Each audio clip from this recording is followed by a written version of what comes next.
Mr. Paul, Yes, ma'am. you interested? Did you get it? I did not. Chris was talking to me about that earlier. Mr. President, we are live. We're live. Okay. Thank you, Wendy. Okay, we need a motion to reconvene. Second? Okay, all in favor? Aye. Okay, welcome back. Thank you, everybody, for the recess. Let's move along with Parks and Rec Department. Mark, you're going to put up your slide and just give us an overview of highlights and, Absolutely. okay, sir, go right ahead. For the 21 amended budget, we are at 1,751,162. There's an increase in compensation of 152,111 based on the extended hours that the council wanted. Benefits are down $3,080. For operating, it increased 419,507. And that comprises of software licenses for the online permitting system. We have water quality testing. We brought back the capital replenishment fund charge for the daily parking, which we disbanded last year. That's 300,000 of the 419,000. That's under the other revenues. It is in both. It's a revenue and Okay. it's offset by contingency. Okay, And then we have, what I wanted to add on the slide is that we brought back the Monday night at the beach. you brought back what? Monday nights at the beach. Monday nights at the beach. Yes. Okay. Just want to make sure you're speaking at that microphone, Mark, for everybody, please. And then the big change is the grants of 3.6 million. There's a shoreline park for 2.5 million, multi-purpose field lighting for 1 million, and then there's Valley Trail grant for 100,000. There's a tractor in the budget for a total budget of 5,944,700 with an increase of 4,193,538. So as you can see, it's the big increase for the grants. Okay. Who's on with us? We have Will Will? and we have Bob. Will is on, Bob is on. And Oh, Cassandra is also on for human resources. Cassandra Bennett, okay. What does that have to do with Parks and Rec? compensation benefit. Okay, okay. Okay, so we have Bob and Will and Cassandra on. Welcome, guys and ladies. We would like to, Will, do you have any comments about the Parks and Rec? Anything you'd like to say about that particular budget? No, Mark hit it on those, on his points, the online permitting software where we're selling the beach passes, bringing back the seasonal help for parks and grounds. Under the beach, we have custodial supplies are up due to COVID and what's required for cleaning. And what Mark said about special events, after not having it last year, we're bringing it back. So we're excited to have it. Okay. City councilors have any questions? I know I have a few, but I'd like to afford you the opportunity to speak first. Mr. President? Hang on one second, Mrs. Yep. Flynn. No problem. Mrs. Santos? Thank you, Mr. President. I'd like to find out how we stand with the buses going down to our beaches that that they pick up people and leave them off between first beach, second beach, and third. How do we stand? Does anybody have further information from our last council meeting? I don't believe that question's been answered yet. All right, my suggestion is if that goes through, then they leave the people off at the entrance to the parking lot and we start charging people to enter our beaches. That's my suggestion. I'm not making it as a motion. I'm Okay, just suggesting that when the final vote comes down, that we think seriously of charging the people walk-on fees. okay. Mrs. Flynn? Yes, thank you, Mr. President. I just wanted to address or have Will address the grants part of the expenses. Most people, when you hear the word grants, they think that you're getting free money. And yet it's an expense of 3.6 million, I believe, in this budget. So could you explain, is that our matching portion, or exactly what is that, so that everybody understands better? So if you don't mind, I'll answer that question. So there is Sure. no match budgeted, so it's all grant funding. The applications will be filed and we're hoping to get those grants, but there are no matching money. So if I could follow up with the question, so it's in the expense section, correct? Correct. Okay, so, and the applications are in, so if the applications are approved, we will still be paying 3.6 million, or the grants will offset some of that 3.6 million? The application will have a 3.6 million grant funding, so all of the revenue will pay for all of the expenses. Okay, From the so grant. it's a wash. Correct. That's correct. Okay. And if we do not get the grants, will we not proceed with the project in that manner? Correct. Okay, Okay, nice and simple. That's good, though, that there's no match. And if we do get those, anticipation of getting 3.6 million in grants, it's full out funded by the grant. Just want to make sure that's Correct. clear. And it would be in front of the council. Yes, and it would have to come back before us, absolutely. So that's great. Any other councils have any other questions with Parks and Rec? Council Welch. Thank you, Mark. I just have a question on that. The Valley Trails, originally that was 187,000, 20% match. I think they put the application in for that, but we do have to match something, right? Does it come out of somewhere else? Right now, there's nothing in the budget for the match. So we would visit that when it comes, but there's no, when this was prepared, also, it was before all the changes came through DEM. So now we have additional space available on the beach where we can open for a larger capacity. So hopefully the revenues will come through from the past sales. But right now, it's just all funded from the grant. Okay. Okay, Mr. Santos. I would like somebody to answer. It's probably going to be directed at Will. When will the campers officially will be coming down? May 15th. The campground will open up on May 15th. Thank you. Yes.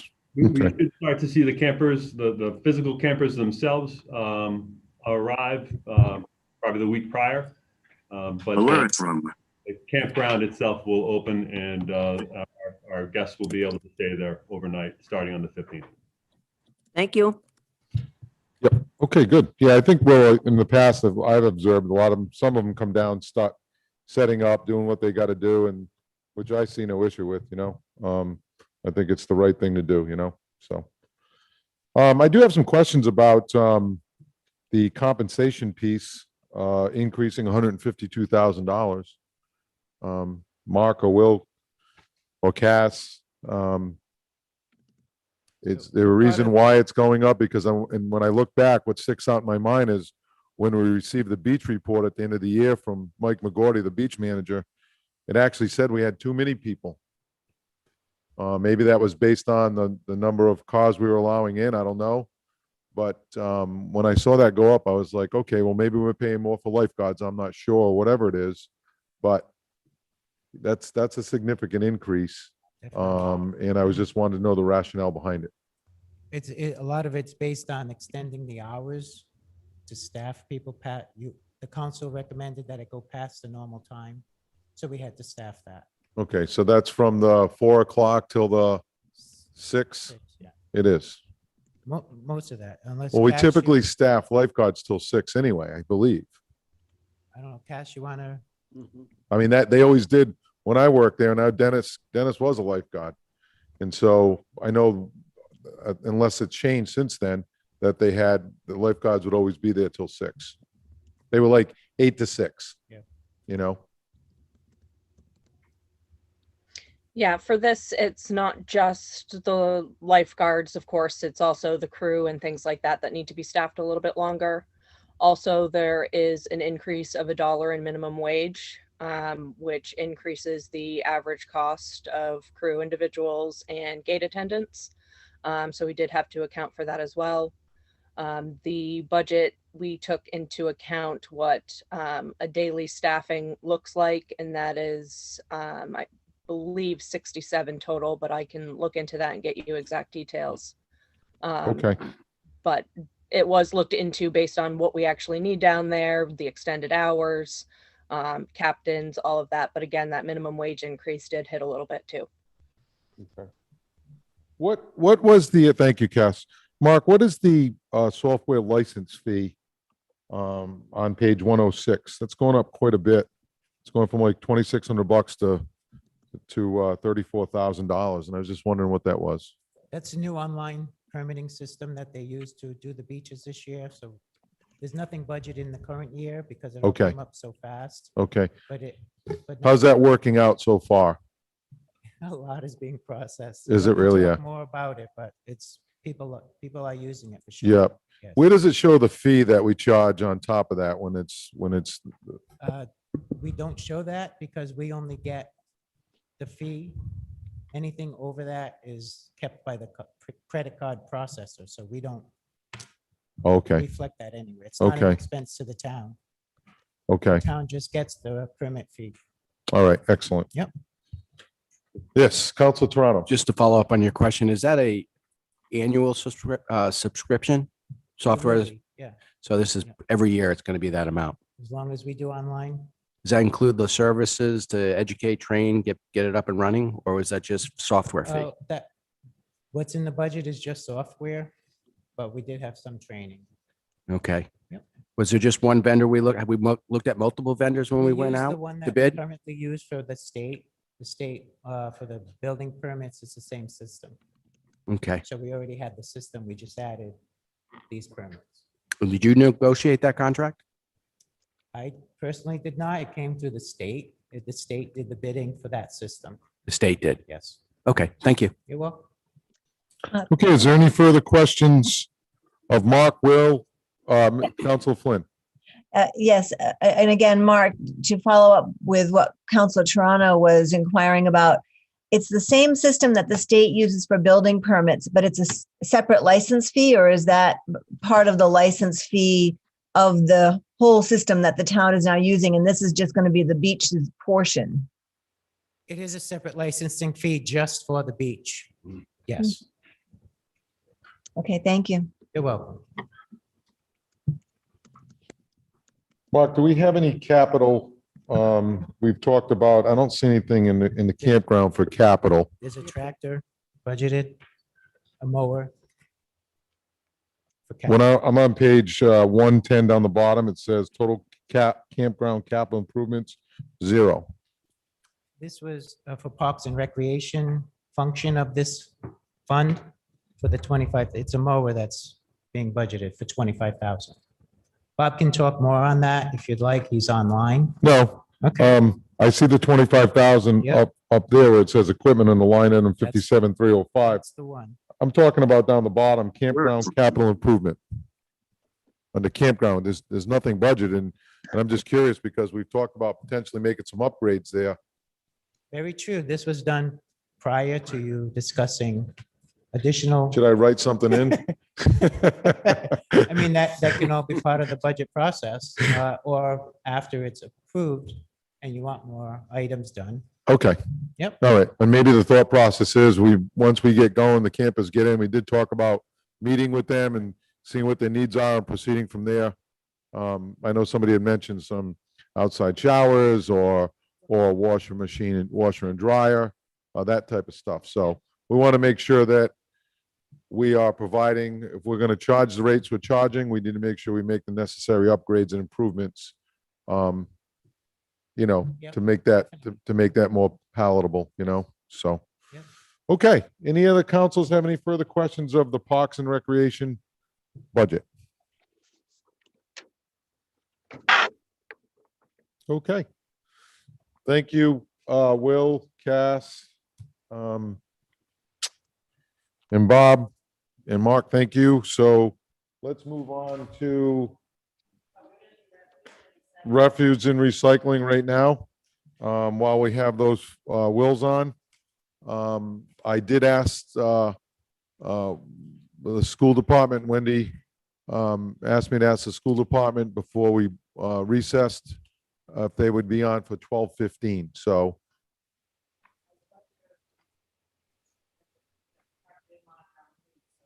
okay, excellent, excellent.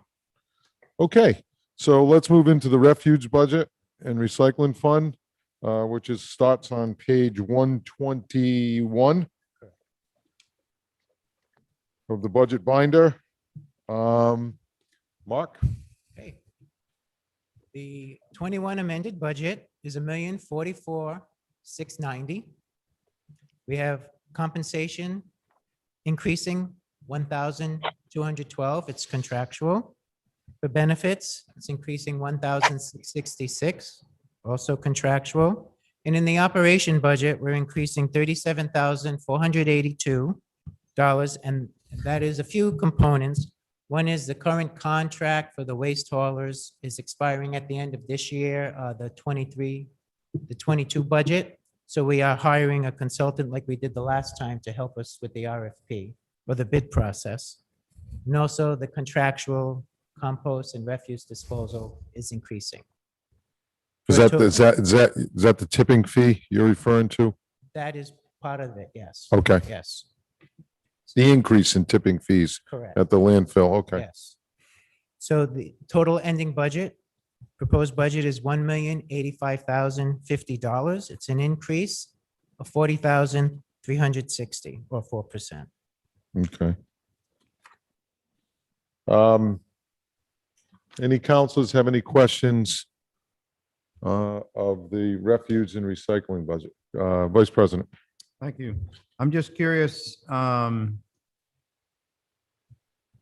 2020, 4,432 subscribers, and then it falls off more than 200. I'm just curious as why, because the rest of the numbers were pretty close, but that's probably the biggest jump.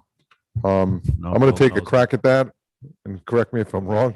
I believe it has to do with, numbers went up with COVID. And I think that they're probably, with some of the restrictions lightening up, I would think that some of those folks, For trash? yeah, And if What's that you're- got to do with COVID? If Yeah. you're referring to the 2021 number, that's as of March. It's not Yeah. a full year where the other ones are a full year. Oh, okay. So it's a partial year, but we updated it as far as we could go. So it's the end of March that those numbers are through. They will change for the rest of this year. yeah. Are we doing it, is Will still on? Yeah, I'm still here, and just to let you know, our subscription numbers are a little bit behind where we were last year by about 35 or 40. So we're right on track to where we should be. Okay. Okay. Are we doing anything, Willow? Is there any programs that, or anything that we're reaching out to? Any other way or ideas we can potentially increase our numbers? We had To help offset the costs, Yeah, we have the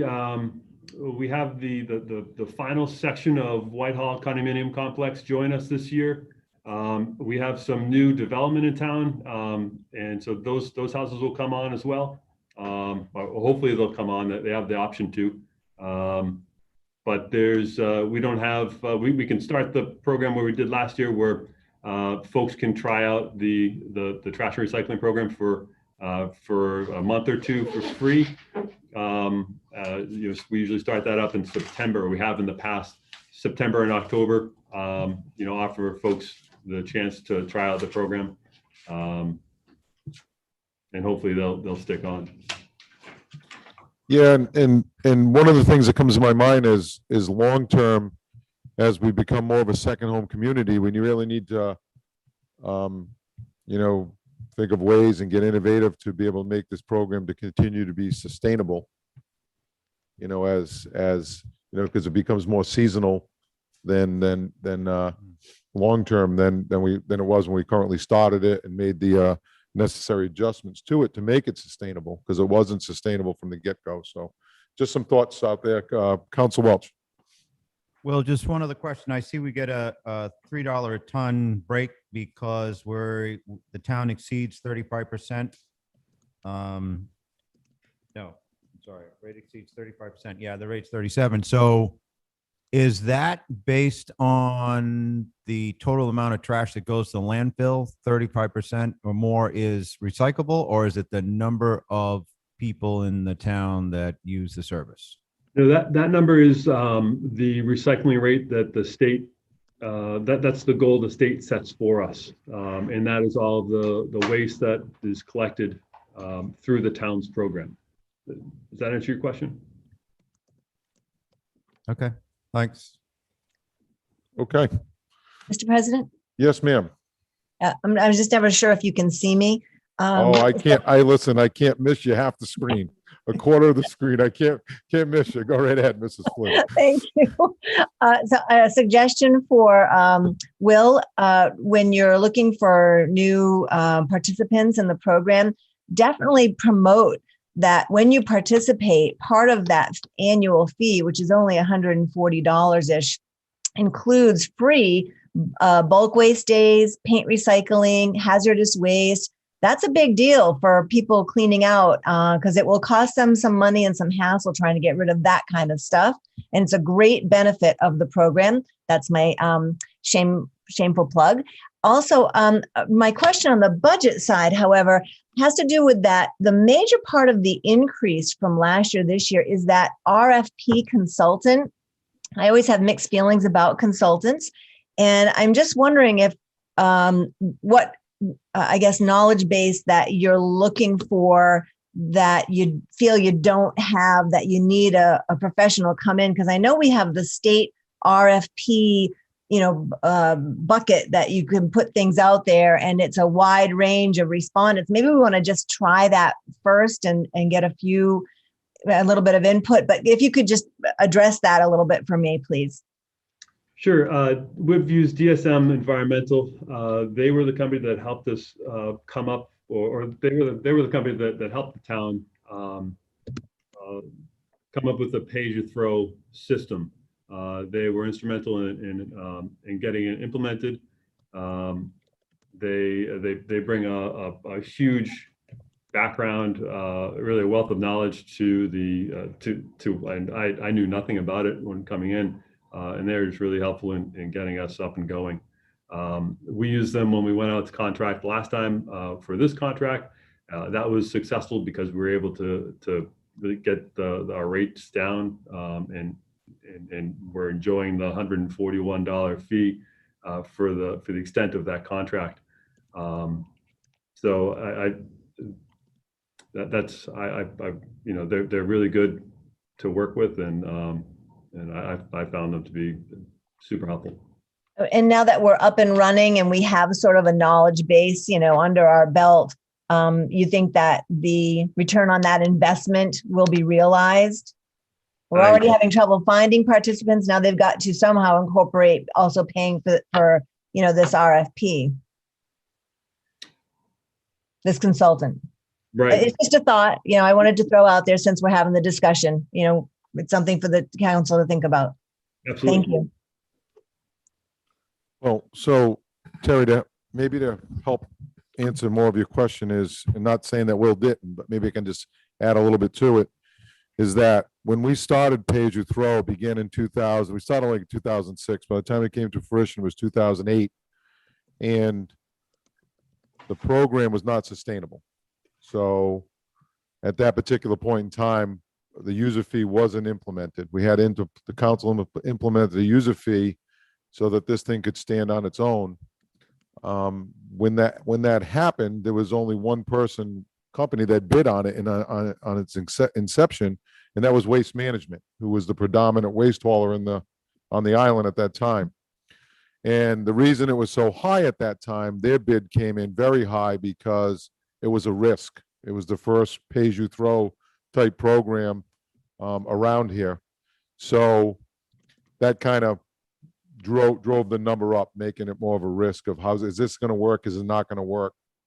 And then when that contract expired, the initial contract expired, competition came, and that was in the form of Republic and Republic significantly. The risk was down. The program was on its feet a little bit. The risk came down, and so did the price.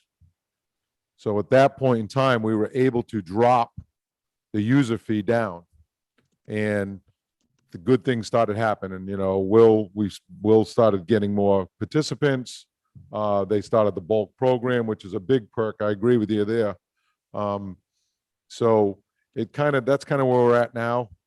I don't know if we need I kind of agree with you. I'm always a little bit leery of consultants, but it worked the last time. I don't know, if we need them this time or not. I guess if it works, if it's fixed, it's not broken, don't fix it. Will we get a competitive bid? And that's always what we're looking for. Because the idea was always for three things really: stand on its feet, drive down the user fee to get more participants, offer more services, and get a real competitive bid. So, and I'll keep adding to the list was to create the fund for the fund balance on that fund to grow, where we could have the money to be able to replace carts as they, you got to think now we're already 13 years into this program, believe it or not. So that's kind of how it's evolved a little bit over time. I don't know if that answers your question or not. I have a question. Yes, Councilor Toronto. So you said there was a fee that was being collected. What is the total amount that we have in that bucket at this time to replace the buckets? For the fund balance? Yep. So the question is, Dennis is asking, what is the fund balance of the fund currently to replace the carts? One of the reasons for it.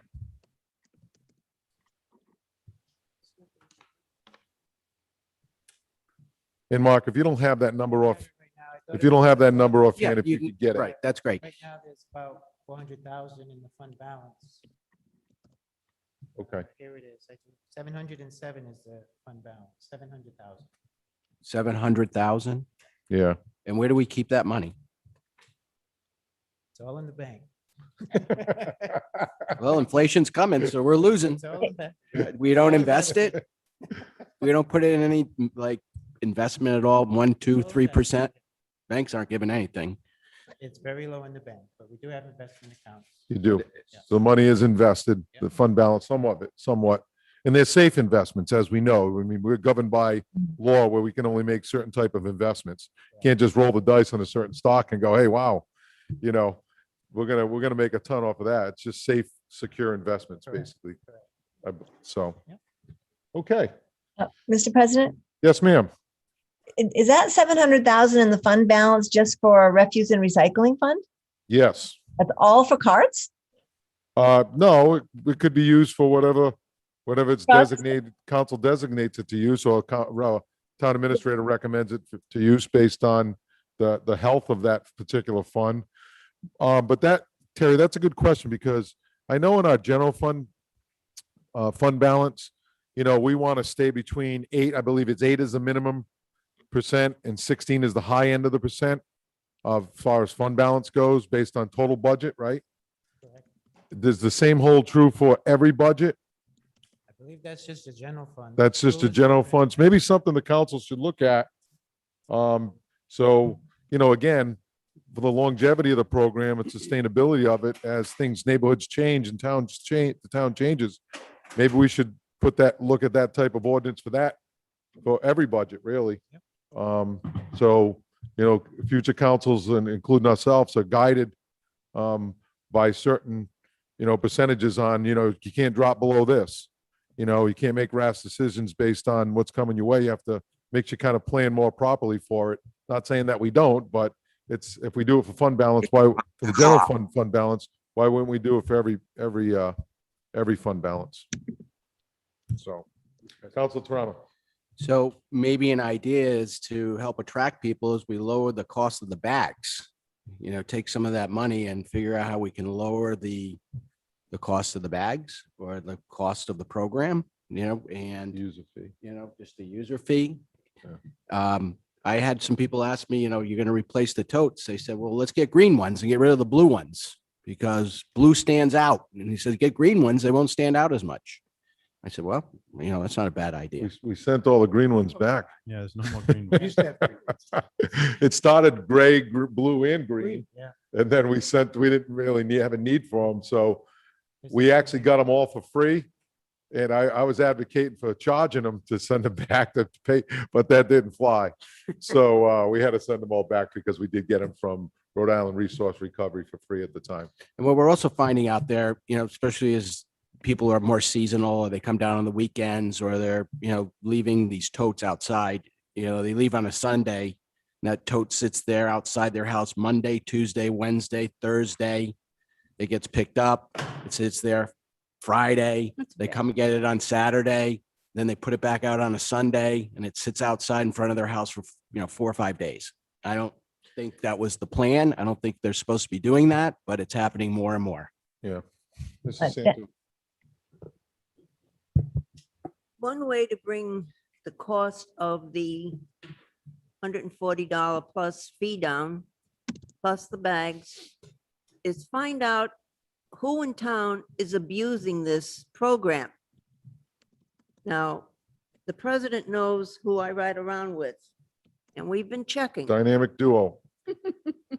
And one thing we've noticed, if the person is a manager for a complex, he will bring their garbage, their trash to his place. He has stickers, but the people who are renting the property do not have any totes.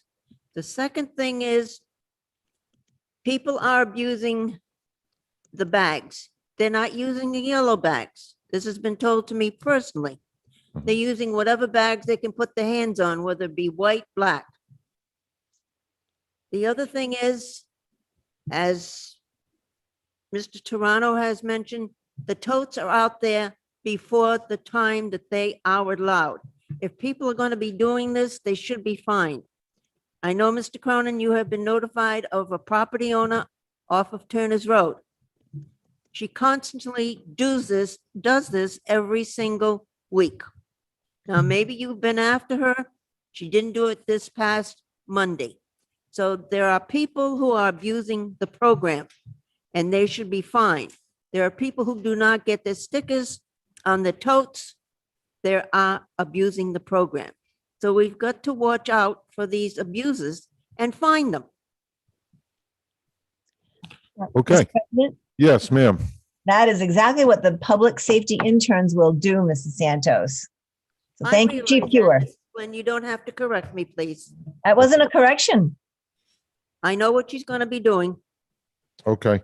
So Mrs. Von Villis. Yeah, it just occurs to me that this is another situation where we need to regulate. And so this is even more reason to support the appointment of someone who will impose the regulations or report on them. So this is another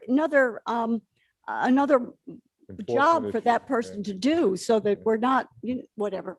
Correct. Well, one of the things I see is, it seems like a lot of issues we're addressing, it comes down to enforcement. Mhm. We can put all the rules in place that we want. What good is that? What good are they? The intentions are well. But if you can't enforce it, there's a lot of unintended consequences from those decisions. So having said that, just so that, when this program was adopted, when they spec'd out the trucks at the time, I had never seen a truck before with an arm that comes out and dumps it off the side, like that. I'd never seen that before. And when the previous town administrator Kempen was explaining that to me, I'm like, wow. So when they spec'd it out, one of the specs on the vehicles were to be, based on the contract, was there's a camera. So the driver has a camera that he can visit as that cart as he's dumping the cart, he can see what color bag is coming out of that tote. And that's what they should be doing. I know one time I ran out, like 3 years ago, I ran out and I said, well, I had to get rid of my garbage because it was smelling. So I just put in had a regular white, I use 2 bags, a white bag, a garbage bag in the house, and the white bag goes inside the yellow bag, right? So, and I'm assuming that's what most people do. I don't know. So I immediately, when I went home to pick the garbage out, had a green violation sticker saying, basically, don't let this happen again. So, maybe we need to have another conversation with the folks at Republic as to, because we all did get an email a couple of weeks ago referring to what Mrs. Sanos was speaking to, is that people are putting just regular white bags in the trash instead of purchasing, which funds the program. Town solicitor. Yeah, I just want to follow up on that. I did have a discussion over the last couple of weeks with the town administrator, and we are going to be presenting some proposed revisions to the town ordinances that will make it easier to cite people for these sorts of violations and to allow the refuse department to be issuing citations to municipal court, whether it's for not using the right bags or for leaving totes out for a longer period of time. But Yeah. the enforcement, to make some tweaks to the ordinances are in the works to make the enforcement easier. Yeah, and some of the pushback on the initial inception of the program was exactly what Dennis was talking about. It talked about, these totes are going to be ugly. They're going to be left on the side of the road. They're going to tip over. The wind's going to blow them over. And from time to time, that does happen. But one of the things was also these leaving, I believe if you go back and look at that ordinance, I believe it should say that they have to be out the night before and taken in the night after. Yeah, it does. That's what it should say. So, look, we're not out to just, gouge people and dig for money, but when there's violators and it's consistent, then that's a separate issue, so. Okay. Any further questions of Will and the refuse and recycling budget? Because I'm getting hungry. I'm just kidding. Okay, Will, thank you very much. We appreciate your afternoon or morning with us today. Thank you for your time away from your family on a Saturday. And let's move on to, is the school on? Or the school is on? How do you want to handle this, guys? Do you want to take a quick 5-minute, grab lunch and work through lunch? Yeah. Is that how you want to do it? You want to take a 5-minute recess? Yeah. Or 10-minute and grab some lunch? Yep. Okay. All right. Motion to recess the meeting. Second? All in favor? Aye. Aye. We'll be right with the school, okay?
There's nobody on right now.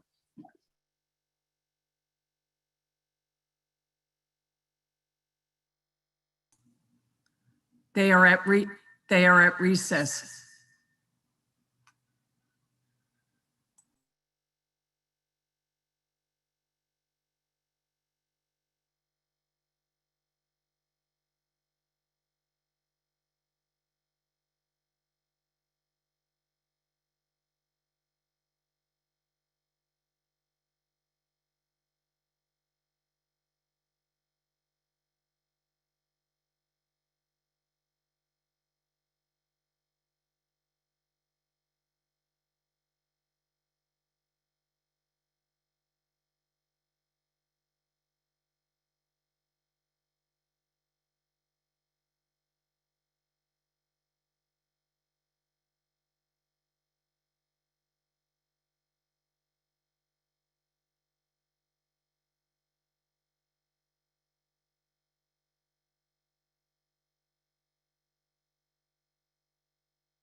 Tom?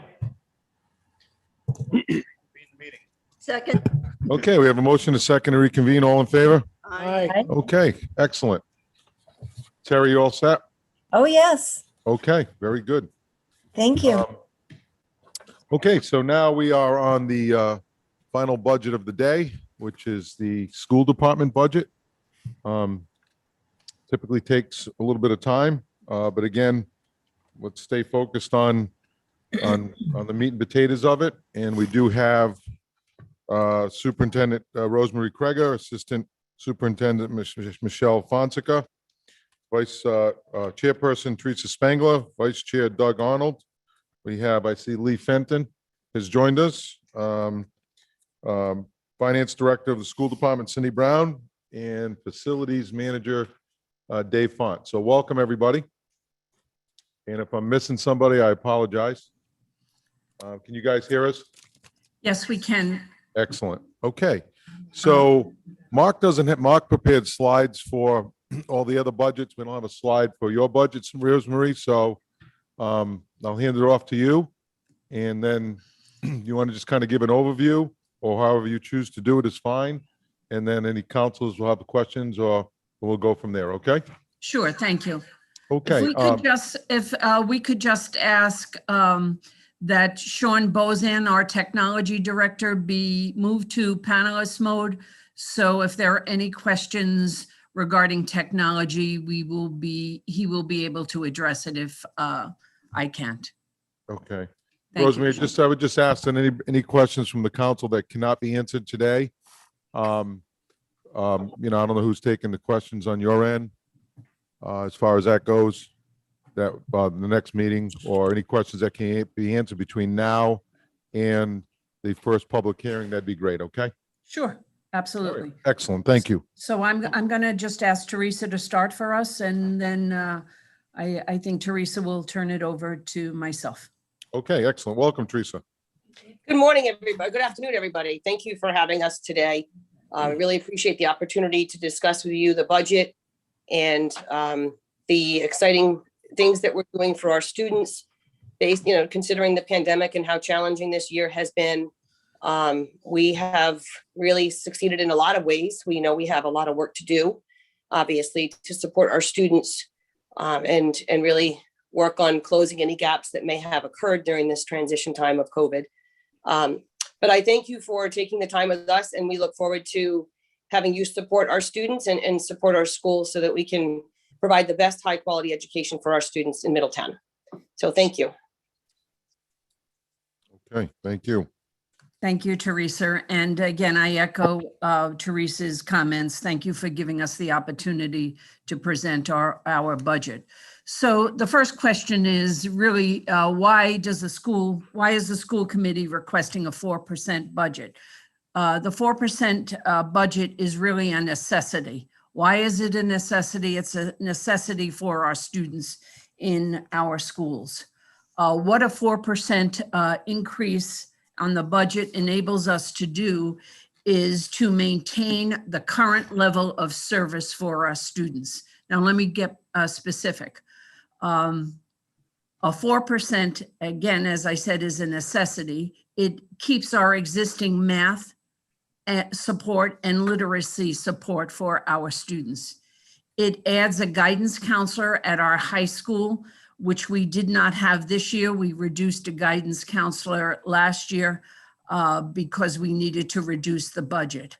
A 4% increase for our students keeps whole all of our athletic programs and all of our after-school activities at our middle school and high school. And it also, a 4% increase also lets us maintain our current level of educational offerings for students. Again, those specifics being advanced placement courses, electives at our high school, music and art programs as well. To maintain a current level of service, what we thoroughly did to get to this budget is we reviewed all line items to maximize the funding and make adjustments as we went along. we looked at school schedules, maximizing school schedules. We took a close look at our enrollment. We took a close look at our staffing. And in some cases, we did not replace staffing based on retirements or resignations. We also are taking a look, or have taken a look, at maximizing the use of federal and restricted funding. So by funding the budget request at 4% as a necessity, the school district will be maximizing the municipal funding, as well as maximizing and servicing the federal and state funding, putting the district on a path to accelerate learning and narrow the achievement gap. So what does the programs in this budget support? As I said, it supports the literacy and math support. It maintains and improves our technology. It implements a mandated high-quality curriculum for kindergarten through 6 in English language arts, class sizes that promote effective teaching and learning. It has literacy support and math support and use of the federal dollars. Our hope is to bring additional support for math and literacy. It also supports our multi-language learners. It provides a fine arts program, supports special ed, athletics, after-school activities, our STEM and STEAM programs, science, technology, education, and math. And it supports our core curricular subjects, kindergarten through 12. So that's basically an overall of why we asked for 4%. Now, I can, continue to go on. Do you have specific questions? Any councils have any specific questions so far of the school department budget? Okay, I do have one, Rosemary. As I'm looking on page, I'm trying to follow along, and I'm looking on page 300 of our budget book. And on that particular page, it says addresses learning loss, social, emotional support, MLL support. Then it shows positions. Are those additional positions added into the 4%? No, those aren't. Those are positions that we would use with the federal dollars. And when I spoke in the beginning, coupled with the 4% with the municipal appropriation and the dollars that we are going to receive with the ESSA funds, or the ESSA 2 funds, or the American Rescue funds, it would really make, we would use those dollars for those positions. Okay. And now that it says $839,919. And that's the ESSER 2 funds you're referring to? Yes. To fund those. How long is that money available for, and what happens when it runs out? So we were very thoughtful about the positions that we put in these dollars, these expected dollars. It lasts for 2 years. We do expect ESSER 3 dollars.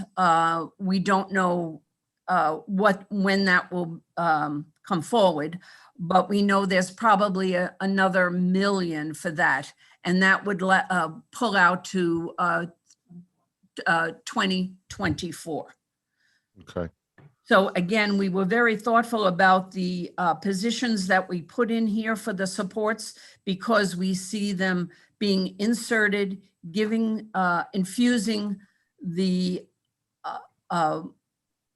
infusing what we need for our students to accelerate the learning and close the gaps, and then be able to withdraw them slowly between the ESSER 2 fund sunset and the ESSER 3 sunset funds. So I'm just going to speak out loud as far as, may not have a solid answer, but as far as the new governor, McKee, he's very pro-education, it seems like, with the programs he's put in place in the past. What type of additional money are we anticipating, or are we anticipating additional funding under this administration? I know it's kind of a broad question. Yes, it is. From what I'm hearing is the additional funds for the project that he wants each municipality to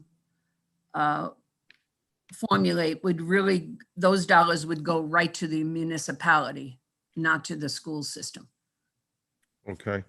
We are would we- get the state aid that the governor has proposed. That's the other piece that I was really referring to. Do we know how much, what is proposed for Middletown? Yes, $286,000 increase over last year, roughly. Now, is that part of the 4%? Is that factored in or no? Yes, we did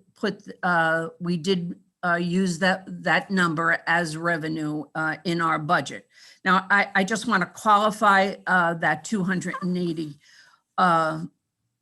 increase. We have been working with our state legislators to have what's called a hold harmless. So because we had such a crazy year last year with the pandemic, there really was no free and reduced hot lunch, so to speak, because everybody got free and reduced hot lunch.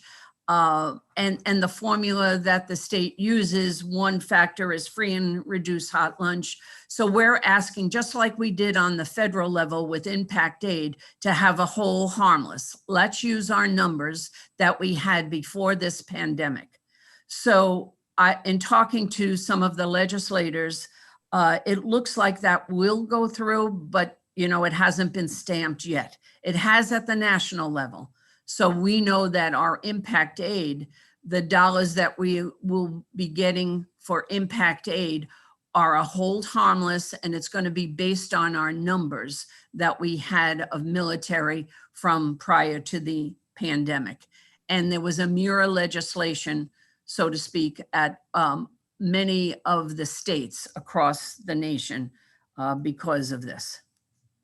So fingers crossed, and again, talking to our legislators, it looks like that will pass. Okay. But, we always need to be cautious and about that. Okay. What type of, are you aware of any type of how much of the COVID dollars that you may receive? Additional COVID dollars? No, we haven't. We utilized, just this past year, we utilized the funds that the town council gave us to purchase. And then we took advantage of every opportunity where they were giving away PPE materials or, whatever. We were right on the list to get those freebies. So we didn't have to go back to the council to ask for additional dollars. Understood. We used some ESSA 2 funds early on that we got to support that. Okay. Sometimes it's just difficult with the moving dollars or potential dollars. And I know some of it you can't really put towards the budget because it'll create a structural deficit. I'm just trying to get my arms around a little bit, or my head wrapped around what kind of money's coming in, roughly how much, and what type or restrictions or non-restrictions are on it. Is it just most of it, is it one-time money? I know the state aid money I have a question about, is that something that's going to continue on, that's going to be built in, the 286,000? And the additional funds, whether it be federal, because I know the town has based on what Sean's saying, between $4 and $6 million coming our way, which is one-time money. So we can't Exactly. put it toward the budget to create structural deficits, but we can put it in, maybe the rainy day fund or the general fund. And, maybe we have a lot of initiatives going on like senior housing and, different things like that we could potentially use it for, or whatever the council or administrator recommended. Do you have that same, I know it's a lot of questions, but Do you have a handle or do you feel comfortable So, of what's so, coming? yeah, And I know, and I'm not trying to, you know, I know that's a moving, it's very fluid. And I don't want you to think I'm trying to hold you down to a certain dollar amount, but no. we kind of know what's going on our side a little bit. I don't know if it's Right. different on the school side. Right. You know, we're the same way. We know that the funding formula of the loss is over, and we should be getting additional state aid yearly now. So, you know, that 280 something, if everything holds and the whole harmless goes through, that should be solid. With regard to that first dollars, the 900 and something dollars, the ESSA 2 funding, again, we're hoping that will hold. We're hearing it will hold, but as a school district, we have to submit a very rigorous application and list specifically what we will be doing with those dollars, how will they impact the accelerated learning and the gap, not only the COVID gap, but the gap that we had before COVID, and then how are we going to sustain that? So your question at the beginning, Paul, was spot on in terms of, you know, what's going to happen after these dollars go away. We have to prove to the Department of Ed that we have a plan that we will be able to sustain the support or show evidence that we have closed the gap in these areas. So it's, you know, I say it's a perfect storm, but the storm is kind of with the sun out because, you know, if the council's so desires to give us the 4% and coupled with these ESSER $2 and hopefully the ESSER $3, as I said, we will be on a excellent pathway for our school district to be a high-performing school district with these dollars. Yeah. Rosemary, you stated that it's kind of a storm with the sun out. Yeah. Sometimes that creates a rainbow, and at the end of the rainbow, it tends to be pots of gold. So hopefully some of those dollars might come to fruition. Right. And I want to see the leprechaun too, so. Okay. Any questions, any other questions from councils at this point? Mrs. Santos. Hello, everybody at the school department. Hi. My questions will not be directed to expenditures or teaching or students. I let my more educated colleagues ask those questions. My questions are going to be directed to the school buildings and school buses. Number one, Oliphant School, that is a disgrace to that corner. The building you are letting deteriorate, the outside is terrible. And I'll not go any further than that. The inside has been gutted. You've knocked down all the petitions in that building. So that's one of my concerns because it is an historic building. Now, let's jump to another one before you answer that. School buses, at one time, you were storing them down on Oliphant Lane. And I believe money ran out for keeping them down there. And you brought them up to Aquidneck School, to the back end of Aquidneck School on Turner's Road, much to the dismay of the neighbors. I think I sent you an email. The neighbors have complained. I don't know if my colleagues received the complaints from the neighborhood because of the noise, the fumes, and everything else that goes along with parking buses there. Has any of that been recommended for a change to move those buses away from the residential area and parking them elsewhere? And what are you going to do about Oliphant School? Okay. Those are my questions, and I'll let my colleagues ask the questions regarding students. Yep. Thank you, Mrs. Santos, for those questions. So let me start with, when you speak of Oliphant, I'm sure you're talking about Little Oliphant. Correct. Yes, and we have not, we haven't gutted those petitions. Those rooms are still rooms. We use it for maintenance, our maintenance department. We would like to surplus that building if we had a place for our maintenance staff to go and try to seek some funds for Little Oliphant if we could restore it. I know we approached the Historical Society at one point and they were not interested in Oliphant School as a historical landmark. You know, and maybe we can work in partnership with the Historical Society to pursue Little O as a historical landmark and get some dollars for that. I do have a personal, I guess, wish for Little Oliphant. I see it as a great opportunity for a youth center in our community.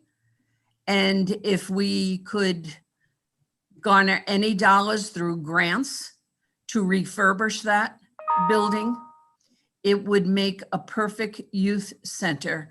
We're on a bus line for our students. We could do wraparound services for our students and families and community members. So one opportunity that we could look at together, you know, we are one, we could look at is that some of the dollars that the town might be able, might receive in terms of the ESSER dollars or American Rescue dollars. Take a look. Could we use any of those dollars to help restore Little Oliphant and turn it into a nice community center for our students and families? The other piece. May I interrupt a moment, Sure. Mrs. Krager? The reason why the Middletown Historical Society did not want to step into that is because we're not a large organization. We are funded by membership and by whatever donations we can get. And taking on Oliphant, especially the outside of it, it is disgraceful. We could not handle the dollar amount that would involve bringing it up to date. Mhm. And we understand that. And we did put painting for Oliphant in the CIP. So Thank you. the other, with regard to school buses, I know it has been contentious moving the school buses there. When the school buses were parked at Oliphant School, the school district was charged for those dollars that the company paid to park the buses. The company approached us to see if there were any space where they could park the buses and we could save dollars. Again, with the budget last year that we needed to reduce, we were looking for spots. We were looking for places to reduce the budget and looking for space for the buses to be there. We did move them there and we are saving approximately $65,000 a year. And, you know, when we needed to reduce the budget, $65,000 was a big number for us. And we moved the buses there. We are working with the bus company with regard to when we have activities and when we're fully engaged, fully back in session, which we are school-wise, but when we have things like homecoming and graduation that we will be having there this year, that we move the buses to a temporary location. But again, if we can work together to find a spot for our buses where we could continue to save the $65,000, that would be great. We could move the buses elsewhere. Thank you, Mrs. Krager. My concern is for the neighborhood around where you park the school buses. Now, were you not parking the school buses down by the tech center where they have the different companies down at the corner opposite of Jepson Lane? Were you not parking the buses down there? Yes, we were. And there you was a ran out of charge. money? And There you was a- ran out of funds? No, we did not run out of money. There was a charge for that. You know, it was somewhere around the $65,000 to park those buses there. And, you know, we needed to reduce the budget. We approached the town, we approached the transportation company, and they said, well, we could save money if you could locate your buses elsewhere in town without paying a fee. That's all good and well, but what you're doing is, I don't want to use the word aggravating the neighborhood by parking the school buses where these neighborhoods are paying school taxes. Now, you got to take that into consideration. These people that live around that area are paying school taxes, probably have their children in school. So therefore, they're paying taxes, and you're creating a problem with those buses being there. Yeah, understood. And I certainly respect that. Again, we will continue to look for an alternate site to, for our buses. You know, any ideas that our town council could come up with, our department heads could come up with, we're well open to any ideas. I have one. It's funny you should ask. Great. Excellent. So I think that I'm glad to hear, I like the tone of, we need to work together. We are one. That's how we need to proceed forward, whether we agree or respectfully disagree on issues. So I'm glad to hear that. Thank you for that. Having said that, I know I got that same email several times. And Rosemary, didn't we used to park them in the front of Gaudet? We did. And there was a problem. We have newer buses, and the buses are slightly larger.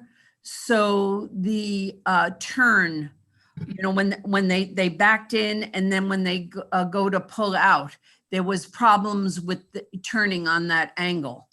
You know, we can relook at that, Paul, and what we could do is possibly not have a row or two of parking, and move then all the parking for staff up to the Turner side. Yeah. Thank you, Rosemary. One of the things, I walked that complex last weekend with Sean, and it started, we were walking the track, looking at the condition of the track when that came up on the docket Monday night, and looked at the multi-purpose fields. And as we were down by the fields, you know, it came to my mind that, hey, I saw the smaller buses parked over there in the front of Aquidneck. And I'm like, well, we used to park the buses there because Right. the increase now, as the restrictions lighten up in COVID, the increase of activity going on at Gaudet, especially on the weekends over there. I mean, the lot was full. People were looking for places to park, and the buses were taking up all those parking, never mind aesthetically, as Mrs. Santos. So if you could look at that, that would certainly be appreciated. Sure.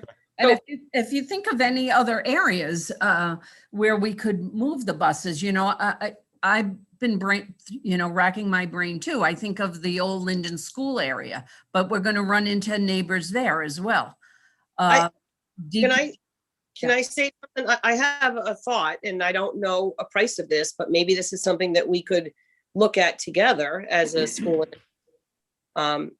Is what if we were able to extend the parking lot in the front of the building enough to repave one section, an extra row, to be able to put the buses there? The other thing we have to think about, Paul, as you said, that the parking for the activities, the fields, and the seasonal games and stuff like that, it would be best if the school buses were in the front of the building. But we also want it to be safe, and we have to be able to maneuver those buses. So maybe we could look at getting an estimate of what would it cost. And I don't even know if we can, because I know there's wetlands up there, but would that be something to consider so that we could keep the buses on that property, but have enough space for the staff parking? If the staff start parking in the back of the building, then we have issues when there's a school function during the day that parents aren't going to have enough space to park either, because that is our biggest school. So just a thought, maybe that's something we could at least investigate to expand that parking lot in the back a little bit. I mean, sorry. Okay. I mean, I think there's other options. Is certainly, you know, the back of the high school. It's back there. I'm not sure how big that is. My recollection tells me it's pretty large, but anyway, anything's possible, Teresa. I think you may run into a wetlands issue. If we try to extend that, that's just my opinion, because I know there's wetlands in there, and I only say that because there was a wetlands delineation when we ran it, when we did the ball fields. We were going to put the bathroom on the lower half of it, but that encroaches about a foot a year, 8 inches to a foot a year. So it was a wetlands issue down towards the front. So, but we certainly need to look at it because one, and for well, I'm just going to say for all the reasons that Mrs. Sanos mentioned, and the increased activity at the loss of parking in the back, it's going to force people to park other places like the church and different areas, and that's going to be a problematic as well. So, But I'll tell you, I commit to looking at alternate sites, and I will work with Sean Brown to see if we can come up with an alternate site. excellent. Thank you. Thank you, Rosemary. Okay. Hey, quick question, Yes, Mr. President. Council Logan. As far as the old Oliphant School, I agree with you. It's in Chris. disrepair. It's going to need some work. Has there ever been thought about co-locating your maintenance department over with DPW? It seems like there could be a sizable amount of space in that lot to put your equipment and stash the workers there. Just to vacate that building to maybe use it as administrative space or take the opportunity to get it marked as a historical site. Yes, we have. We discussed that probably early last year or the year before about moving our maintenance over there. There just wasn't enough space at that time. But I think we need to continue to have those discussions because it would seem natural that our facilities department and DPW work together. They do already in many ways. Coexist in a location. So we wanted to move our offices over there and the work over there. So, you know, again, another follow through that we really need to do. I also really think the idea of a youth center with Old Oliphant is just a phenomenal idea and very well needed. I know, Paul, you can relate to this. When we were growing up, we had the Boys and Girls Club on Riverview Avenue at the corner of Riverview and Green End. And that was a spectacular place for kids to go. It wasn't on the bus line, so obviously that wouldn't be feasible in today's world. But to have the Little Oliphant as a potential youth center on the bus line for students and very centrally located would be spectacular for our youth and very well needed, because right now these kids need something to do that's going to be safe, supervised, structured, and fun to keep them safe, out of trouble and being able to do something that's productive, I guess you could say. And I think to just build on what you have said, Teresa, with the new department that the town has created based on Governor McGee's guidance or initiative, you know, this could be a great possibility for that new department to take a look at how these wraparound services could be for our youth, the older youth that we're talking about, the need for job coaching and so forth. Little Oliphant could really hold that and be perfect spot for that. Along with counseling services, which we know are so critical right now with what students are going through. And I mean, we could even have in there educational support services. So I just think that's something that the town really should be looking into more deeply together. We should do this as a team because I think it's very well needed and it's overdue for our youth. Okay. Thank you. Rosemary, do you want to continue on with you have anything else to add or numbers wise or dollars wise? No, we're, you know, we're ready to answer. I think we're ready to answer any specific questions. I know, you know, we always talk about our English language learning population. Currently, we have about 134 students when we pull our data from the Department of Ed, 134 students that are English language learners with 19 different languages. who we service. With regard to our homeless population, we have currently 90 students that are identified as homeless. This is up from last year and the year before. I know Middletown, you don't think we have a number of homeless, but yes, we do. With regard to our Korea Tech students, we have students that go to Korea Tech programs, not just in Newport, but we also have students that go to Korea Tech programs in Narragansett and Portsmouth, South Kingston, the Met, and the East Bay Career Academy. Well, while that's the Met and Career Academy are not Korea Tech programs, those are our added district placements. We also have students coming from other districts to us. We had anticipated more had signed and applications were approved, but then COVID hit and those students and families decided to stay within their own school community. We do have some application. We have currently 4 from out of district now, and we have put out our applications and have done presentations to middle schools in East Bay. And we have some applications coming in for our 2 career pathways and hopefully third one. The 2 career pathways are robotics and computer science. And our third one will be biomedical. And we know we have a number of students in those classes already. We need to demonstrate to the Department of Ed that it's a solid program, that we have enrollment, that we have partnerships for the biomedical program before we get accredited. So we have, I believe, one more year to demonstrate that, and we should be an accredited biomedical program. Okay. So currently we have 48 of those students who go to the Korea Tech, 48 full-time and 12 part-time. On the island superintendents and school committees work out a tuition that we all agree on.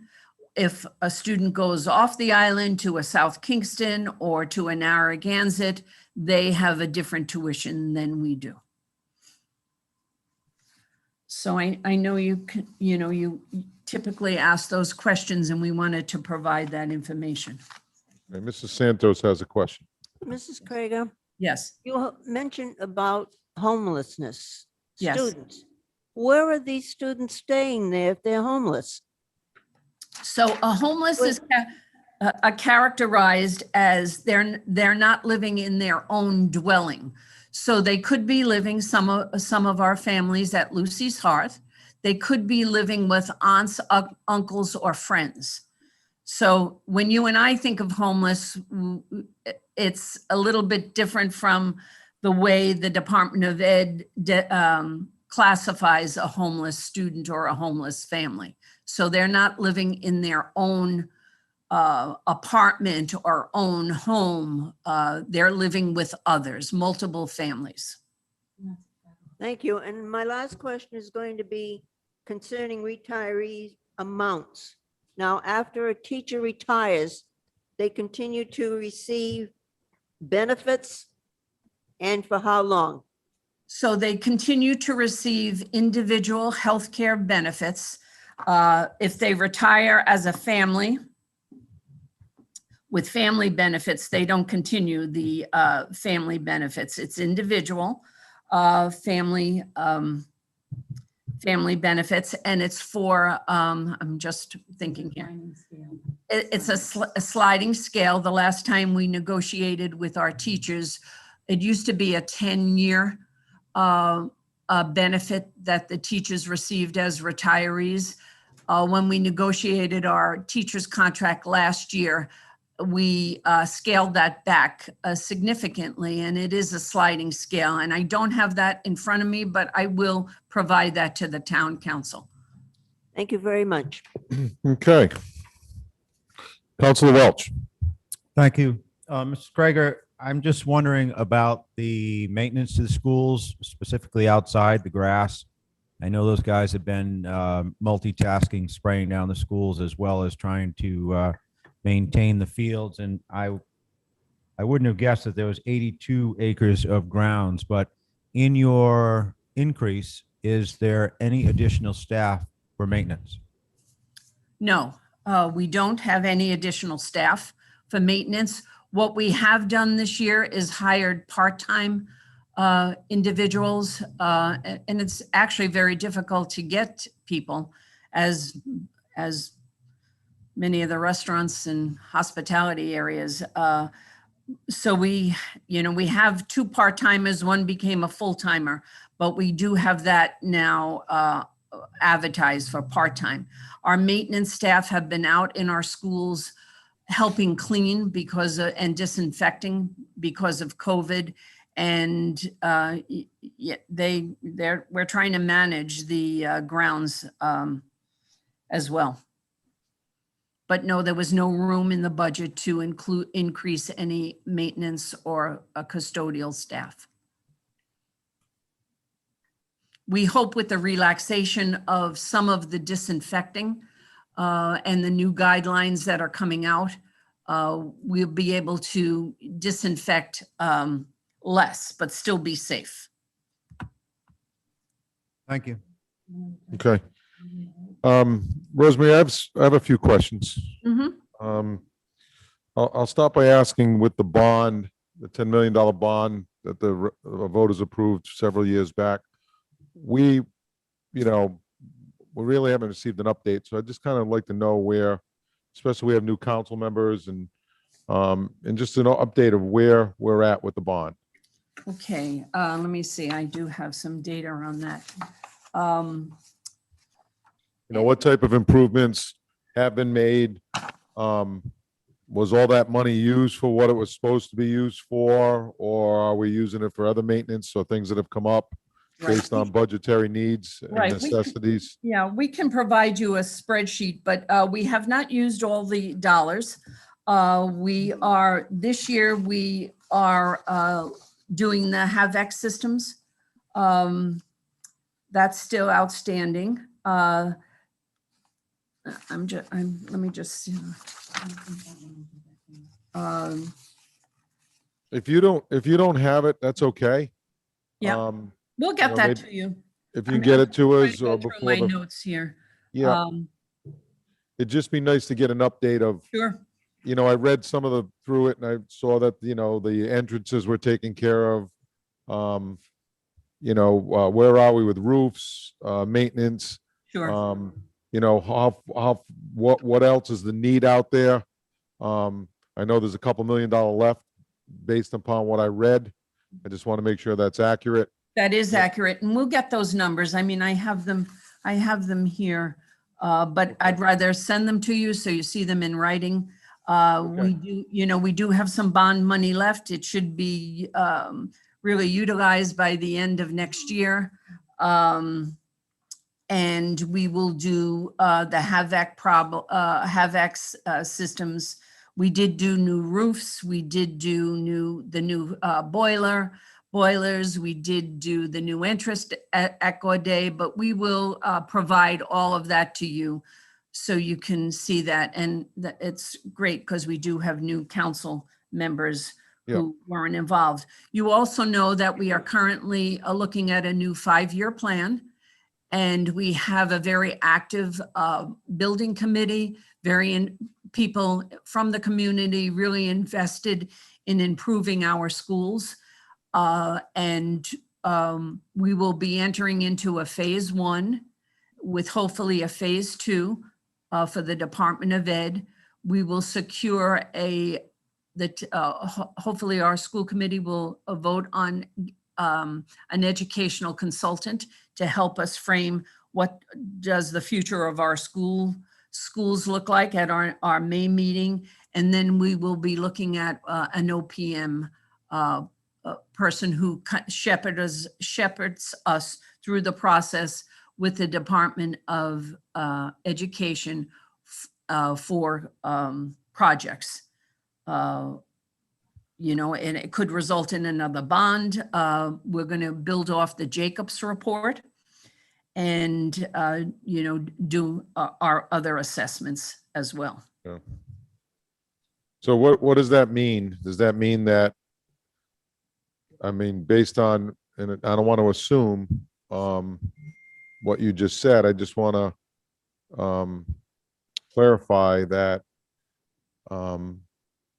you know, based on what you just said, you said another bond? I mean, what other maintenance is out there? What kind of dollars are we looking at? Do you know that yet? No, that's part of what this building committee will look like. We'll present and we'll do fact finding around that.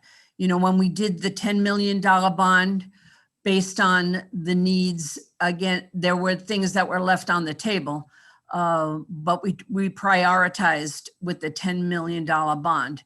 Now, there are other things that are needed to continue to be maintained and upgraded.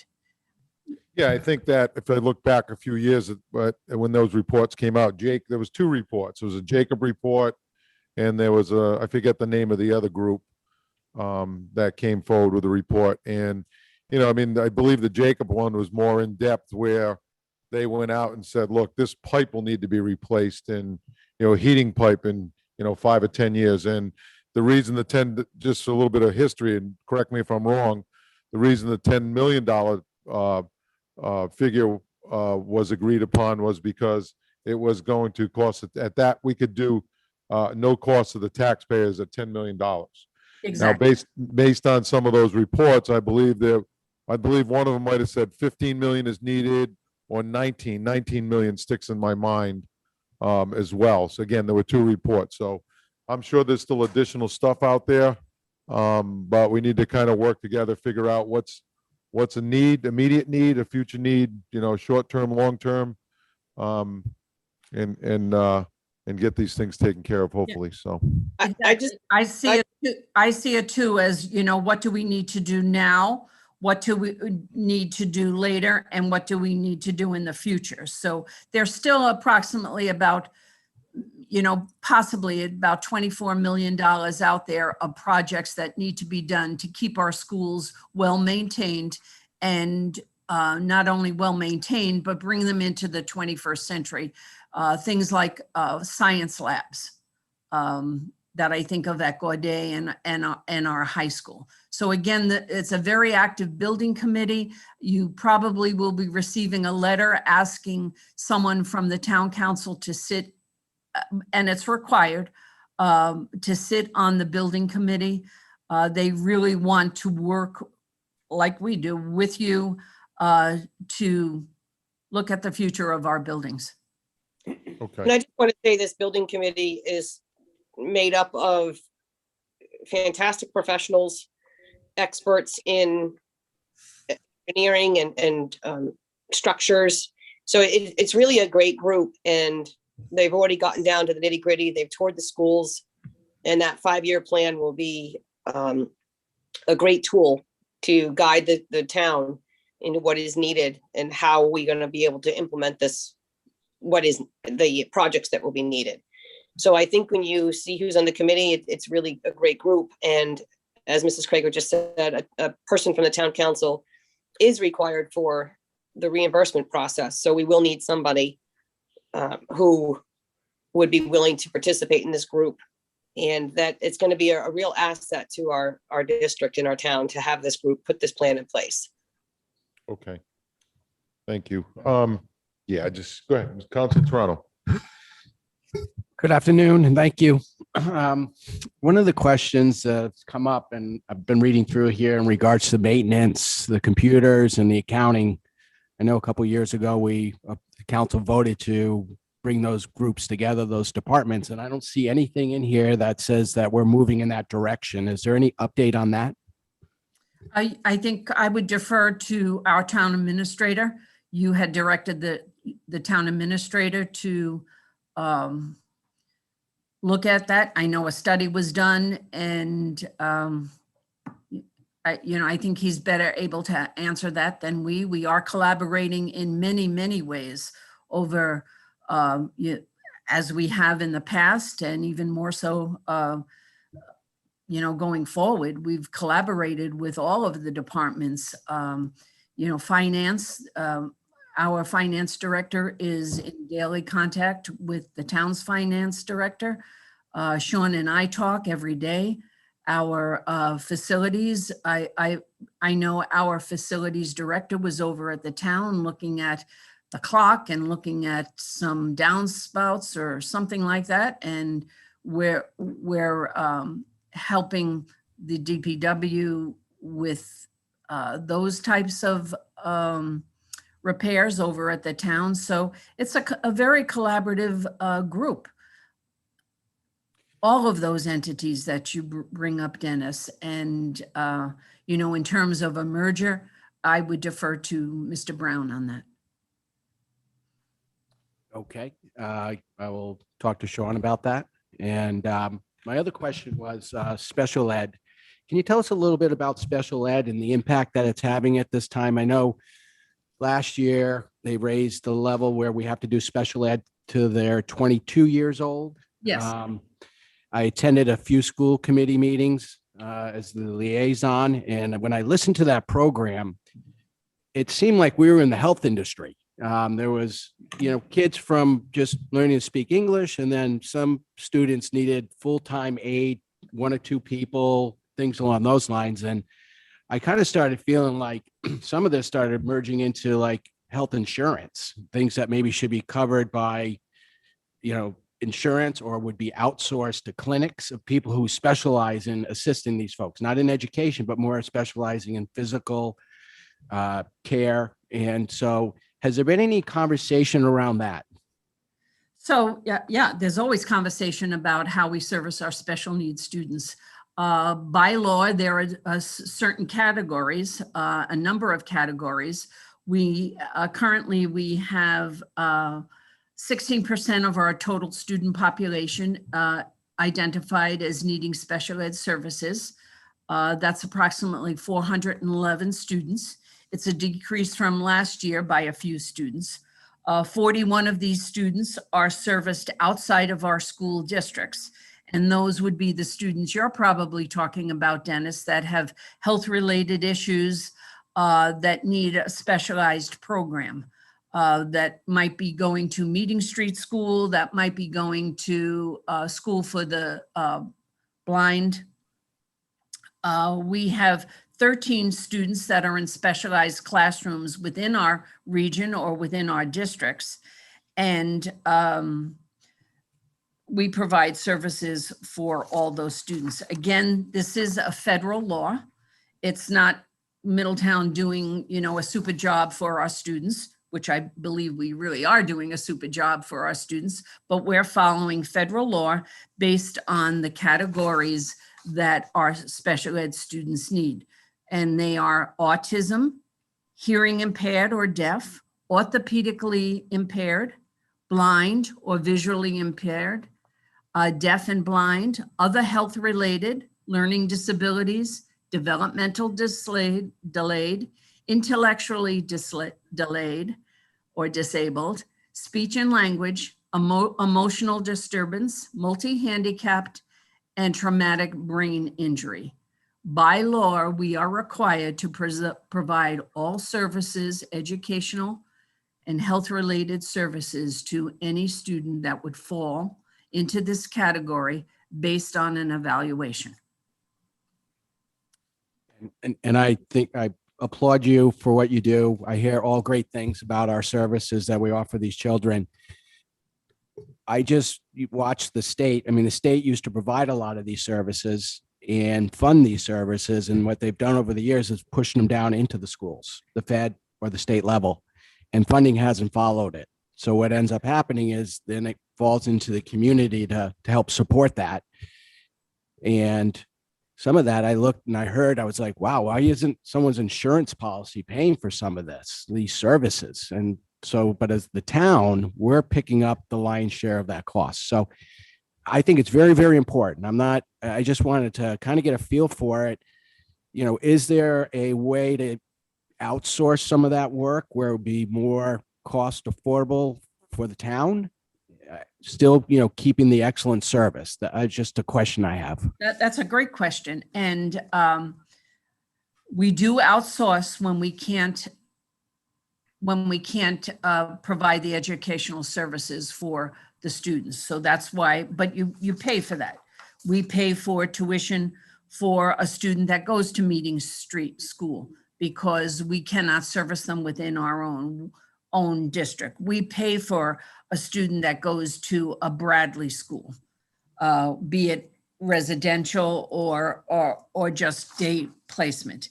Again, the law says we have to educate a student in the least restrictive environment. The least restrictive environment on a continuum of service is in the classroom.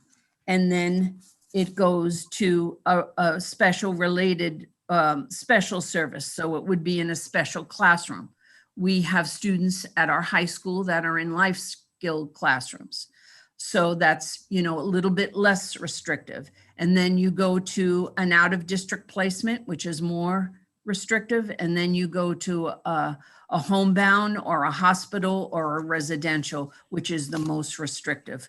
But we have to go through all those steps to identify a student that we, and really prove that we can't manage the student in the least restrictive environment.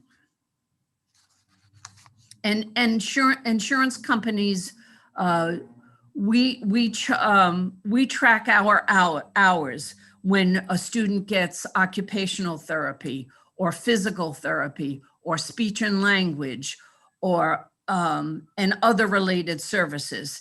And then we submit them to an insurance through the family's insurance, and we do get reimbursement for that. And we've always showed that reimbursement in the Medicaid dollars. Okay, thank you. Yep. Rosemary, I have a few questions. Mhm. As far as one of them did have to do with special ed, especially with new counselors here on the breakdown of it. And I'm going to go on my recollection a little bit. I know the budget used to be 12 point something million shared with 3 communities. What is that? Do we know what that number is now? Is it 13 million or? So the regional payment for Middletown is about $6.7 million. It's a decrease actually over last year, over prior year, a small decrease. Then there's the regional, the tuition budget, which is about 2 million, 2 million, 2 million, 2 million, 3 for those students that go outside of our district. Okay. So just to share with the new counselors, it's Middletown, Tiverton, and Little Compton? Yes, Middletown belongs to a regional program that that is Middletown, Tiverton, and Little Compton, as you said. Portsmouth used to be part of it, but they went on their own. Again, a study was done to show, is it better to go on your own and have your own special ed program or a regional program? The study, it was an outside study, completed and was done several years ago. And it demonstrated that going collaboratively is the way to save dollars. And not only save dollars, because the student has to be first. It's the best way to provide the access to the student's needs and support the student. Yeah. So how does the you mentioned I had $6.2 million down. It was an old number based off my recollection. We paid, I think, 52% at the time. It's probably a little bit more than that now, or maybe it's back down to that based upon the small decrease. I'm not sure. How does that break down by community, or does it? I mean, how do they come up with us paying? Is it the number of students that we have? Right. You're right on. You're on your game. It does break down by community and enrollment. So we pay the region 52.8% of the budget because we have higher enrollment. So they look at a 3-year trend of enrollment, overall enrollment, all students, and then a 3-year trend of special ed students. And that's how they come up with the 52.8%. You're right. Our total regional budget is 12,000,009 this year, and that's broken out. As I said, the regional payment is 6.8, 6.9, 52% of the budget. Any additional revenues that come in, because we do take students from outside of those 3 districts. We have a program at Newport Hospital called Project Search, and those students work all year long in the hospital, Newport Hospital, and a few communities send their students that are 18 and older to that program, and we receive revenues from that. And those revenues are divvied up according to that 52.8%. So any revenues achieved by students going out of district or students coming in from other districts are shared with the region and the locals. We also have a transition program that's housed at our middle school for those students 18 and over that don't qualify to go to that Newport Hospital program. And this is caught on, and we are having other districts ask that their students be included in this particular program. Just one final comment. I know you said the study was done, and the reason the study was done because we wanted to look at that based upon what Portsmouth had done. Portsmouth had pulled out. Well, I think if Portsmouth was going to cost them more money, they wouldn't have pulled out. So I think it was somewhat of a savings for them, but that was their choice at the time. Having said that, I have a question about teachers' contracts, Rosemary. Where are we? When is the teachers' contract up? So we are negotiating 3 contracts this year. One is our teacher's contract, one is our custodial contract, and one is our teacher assistant contract. We haven't formally rolled up our sleeves and started that negotiation process. There have been informal talks with both, with the 3, well, actually with only 2 entities at this point, the teachers and our custodial. So we have our road ahead of us here. When is the contract up for the teachers? Contract is up at the end of August and end of June for our teachers, and for our custodians. End of August for our teachers, end of June for our custodians, and end of August for our teacher assistants. Yeah. Okay. I'm just going to ask a question, but before I preface that question by, I don't want to blow your cover negotiation wise. I'm not going to ask what you budgeted. I am going to ask that I'm assuming that is built into this budget. You are correct. Okay. Thank you for respecting. Okay.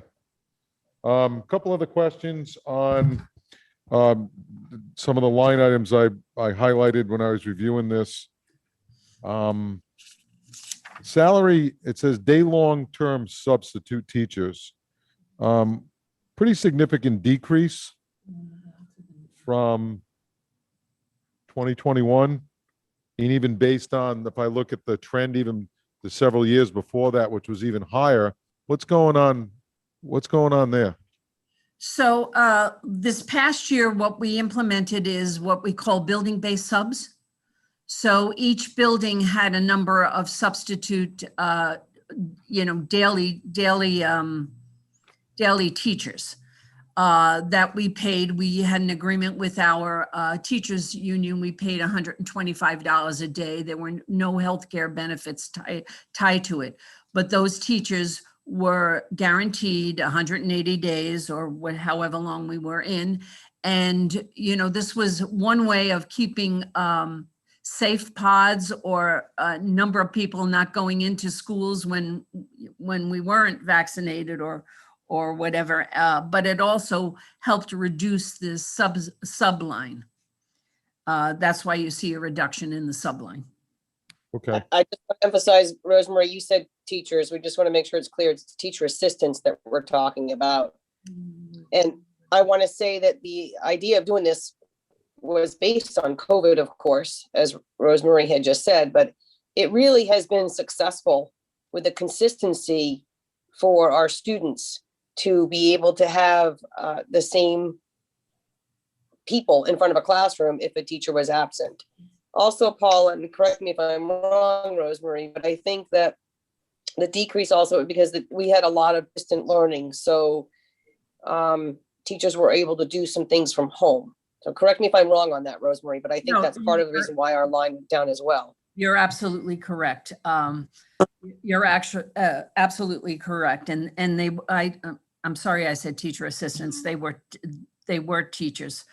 The other piece that I want to share with you is in the ESSER dollars, those ESSER $2, we are looking at having a similar type of position and using funds, using the ESSA funds for a very similar position.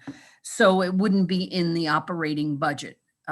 Number one, it was very successful because those building-based teachers became very familiar with the students in that school. They became familiar with the curriculum. And in essence, we're building a bench for teachers who retire and we need to fill. So we get to take a look at the quality of work that person is doing and a way for us to build a bench and hopefully hire these people when we have job openings. But that is the plan this year. And that's why we were able to keep the budget where it's at with 4% by taking those dollars out with the sub.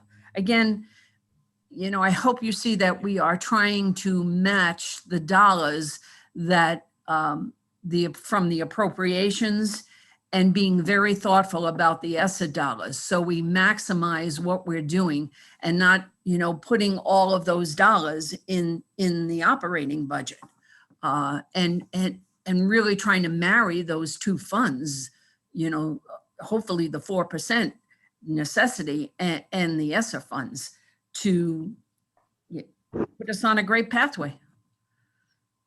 Okay. So my next question, I'm going to preface by saying I'm not looking to reignite any past issues or start any problems with the school or school department. However, when I look at the stipend, it says stipend other, it's going up, and I just was curious what that stipend's for. So that was in a grant. There are no bonuses. I was trying to avoid that 5-letter word. That's okay. I actually was thinking about that, this is going to be a question, and it's a fair question and no hard feelings. I just wanted to make sure it was respectful, that's all. And you are, and I tell you, I appreciate it. You know, the bonuses were put in the contract, not in the contract, in the budgets years ago because it did save money, and we showed you that. But, you know, let's move forward. Those are not bonuses. None of the administration or principals or other individuals get bonuses. These are stipends that we use for, you know, coaches, for department heads or directors and the like. Take a deep breath, no bonuses. Okay. Yeah. Okay, thank you. So what do we rent, Rosemary? Oh, good. As a rental, and again, you know, I don't want to pick on little line items, but they add up. And so on page 309 under rentals, land / buildings, it's going up about $7,400. It's not a lot of dollars, but it's dollars. So First thing I do is I look at the percentage column and see whether it's positive or negative and how much is going up and down and which one sticks out. And then I look at the relative dollars and decide if I'm going to ask the question or not. Mhm. So on that particular one, I was just wondering if you don't have the answer today, that's okay. I mean, offhand, we'll search, I'll write it down. We'll give you a more direct answer, but we rent things like the storage pods that are at Gaudet School. When we needed to clean out our classrooms and get them down a size with 6-foot distance, we needed to store desks. At the high school, we rented a pod this year for that. Chair rentals for graduation, but we'll get the Okay. specifics to you. Okay. Then the very next page, employee travel, non-teacher employee travel is going up about $12,000. And I was just wondering if there's what the reasoning is for that. And again, if you're not sure, just. No, yeah, I do know that. Okay. We need to budget because administrators have conferences in their contract. So no one has been going to a conference, but we need to budget that because that's a contractual obligation. In the event that principal asked to go to a conference or superintendent asked to go to a conference, but we haven't been going anywhere. Okay. Here's a big one. It's on page 310. It's under general supplies and materials. Just as a base, in 2017 actual was $320,600. 2018 was 207,300. 2019 was 184,500. 2020 was 189,669. Last year was a little bit different at 64,000, but this year it's proposed at 615,000, an increase of 551,000. Just wondering what that was and why. Okay, I do have that. So over the past several years, supplies have been reduced as one of the many budget reductions. The budget reflects necessary supplies for our schools, both for instruction and offices. We do have a new comprehensive literacy grant that has $200,000 included in this for high quality curriculum. There are codes in there that some are textbooks. We need to adjust some of this line to textbooks because there are hard copy types of things, but there are consumables that are considered supply materials. Also in there are supplies we use for our Project Lead the Way, our STEM program, kindergarten through 12, that supports those general supplies. But we do need to recode part of that big jump because some of those dollars are actually textbooks. Okay. Okay. So you're saying some of that increase needs to be under a different line item? Right, it needs to be reclassified. Okay, if we could get that before, as part of the questions, that'd be great when we receive our questions. Mrs. Santos does have a question. Mrs. Krieger, going back to what our president asked on the rental land, does the school not rent land? We don't rent land. No. Not to my knowledge, we don't rent land. Well, does the town own the land that the Aquidneck School is on?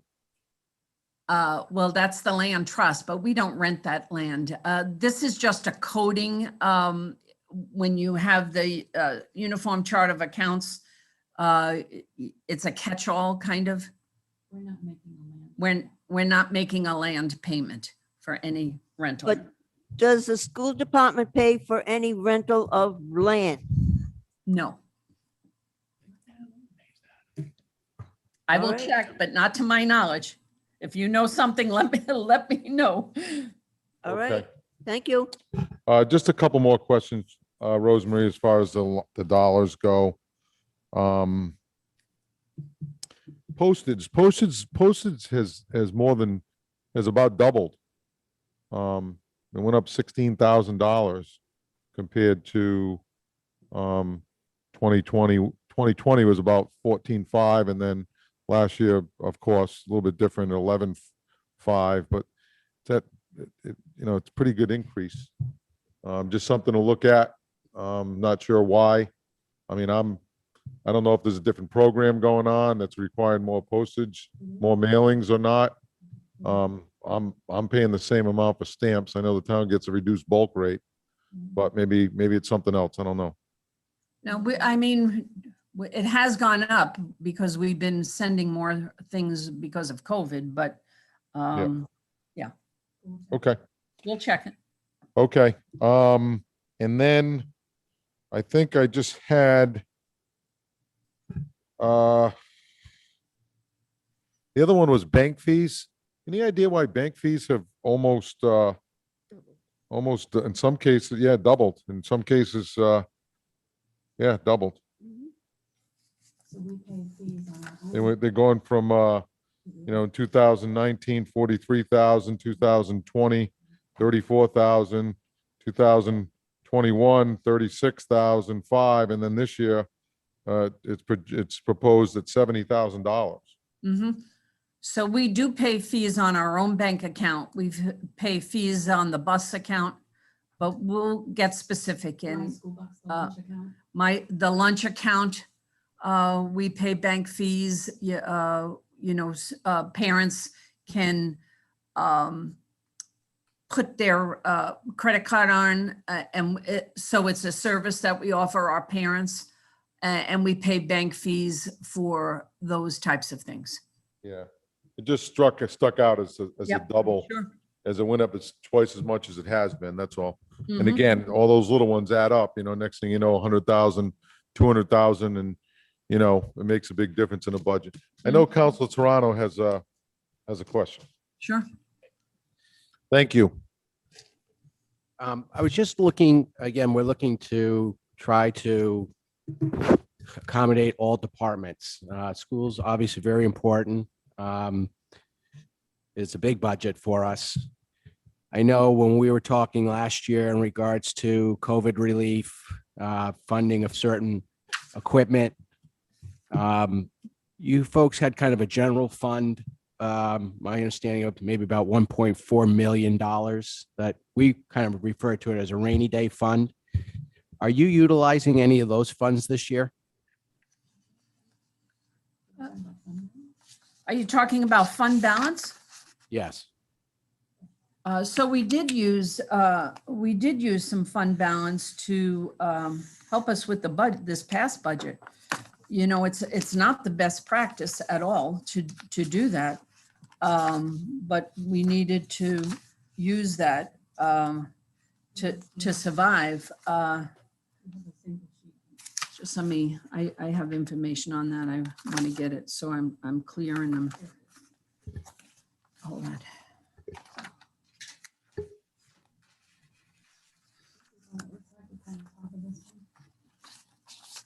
I don't see it.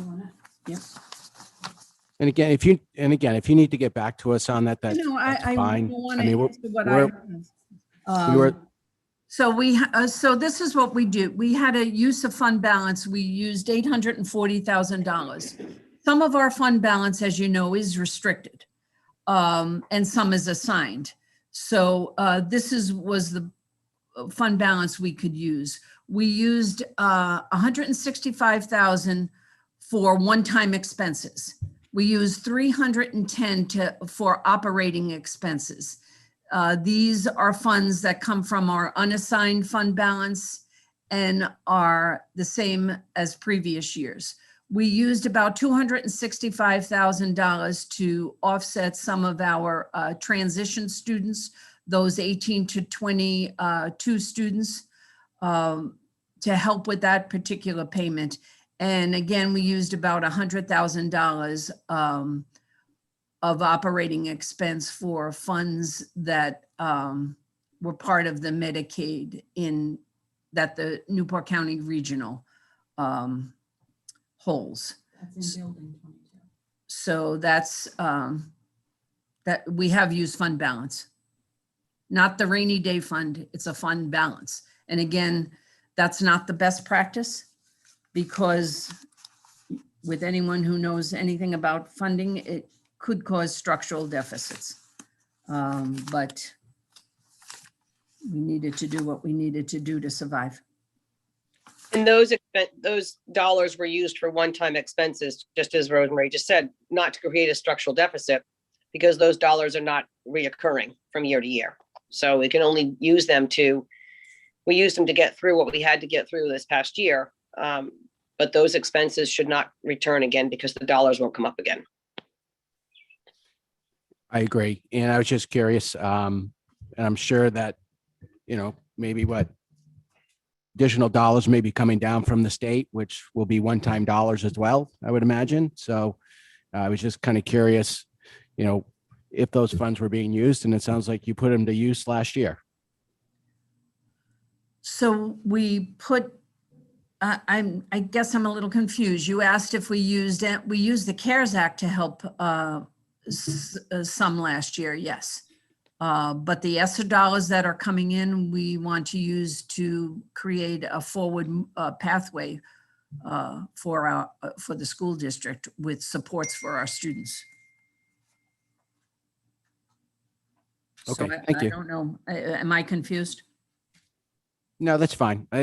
I'll get with Sean a little bit, and I appreciate your answers. Thank you. So Rosemary, I just want to make sure I understood what you just said about the fund balance.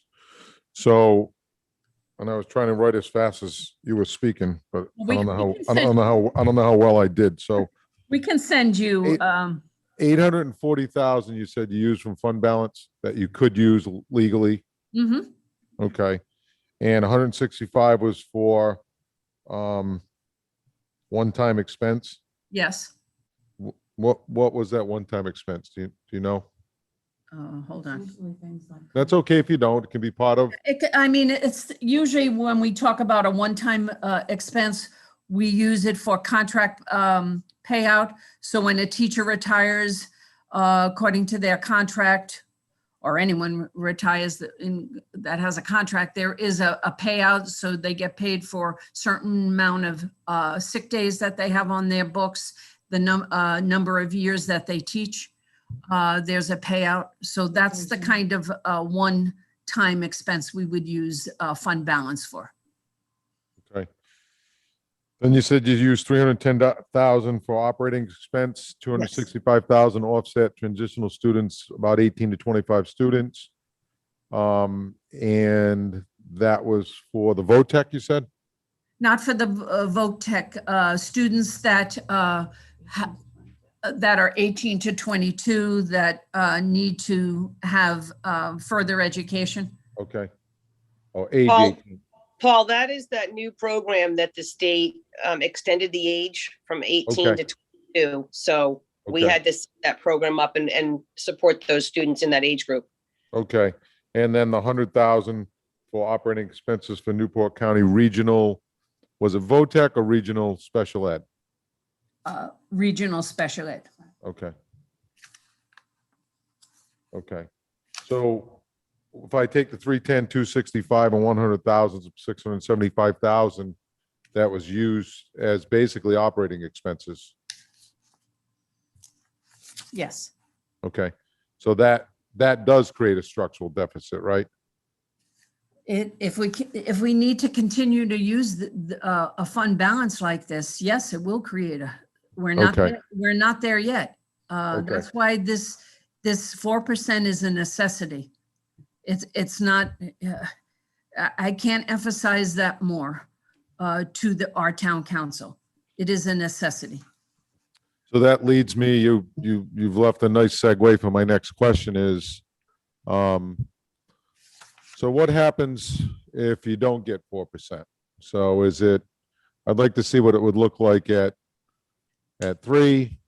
We know what it looks like at 4. I'd like to know what it looks like at 3, at 2, at 1, at 0.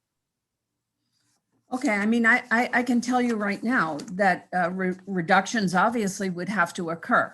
So I know, but I'd like to see what type of reductions. well, I'll give you an example right now. We would not be able to have the literacy and math support that we have for our students. We would not be able to offer advanced placement courses for our students, because a continued level funding budget or very little increase has an effect on a school system and becomes exponential, and it's detrimental in terms of the effect on the ability for us to be a top ranking school district in the state. So things like advanced placement courses, and I'm going to put the elephant in the room here. So we dropped from 13 on USA News and World Report to 23. You can draw a line. When you look at the funding we have, there is a through line from the type of funding we have over the past 5 years, 6 years, to how we've gone up and down in that particular metric or that particular piece, because we are reducing AP courses. US News and World Report, to maintain a higher level, a top 10, there's about 40%, 40 to 60% about college readiness. So college readiness, the metric there is how many students are taking AP exams and how many AP courses you have. College curriculum and breadth, there's a 10% metric that they use. And typically, when we're not funded where we need to be and where we have to make reductions, we look at an AP course that only has 6 students in it to 10 students. And I look at the high school principal and I say, we need to have that teacher teach the 24 kids in the class, not an AP class. Let's put these students, if they can, in virtual learning. So this is how we suffer over time with a level budget or zero. It catches up. And I have to be very honest with you, it has caught up with us. We've done a big data dig. Now, one might say, oh, that's USA News and World Report. Well, you know, it is a metric that we use. And when we dug into that data, there, again, I'm repeating myself, there is a definite through line that you can see. When we've gotten a little bit of funding, we've been able to keep all those classes and those electives. When we get no funding or very little funding, those classes will go. So to give you a list, I can give you that list, but you know, there is a definite line. When you underfund a school system over a period of time, there is an effect.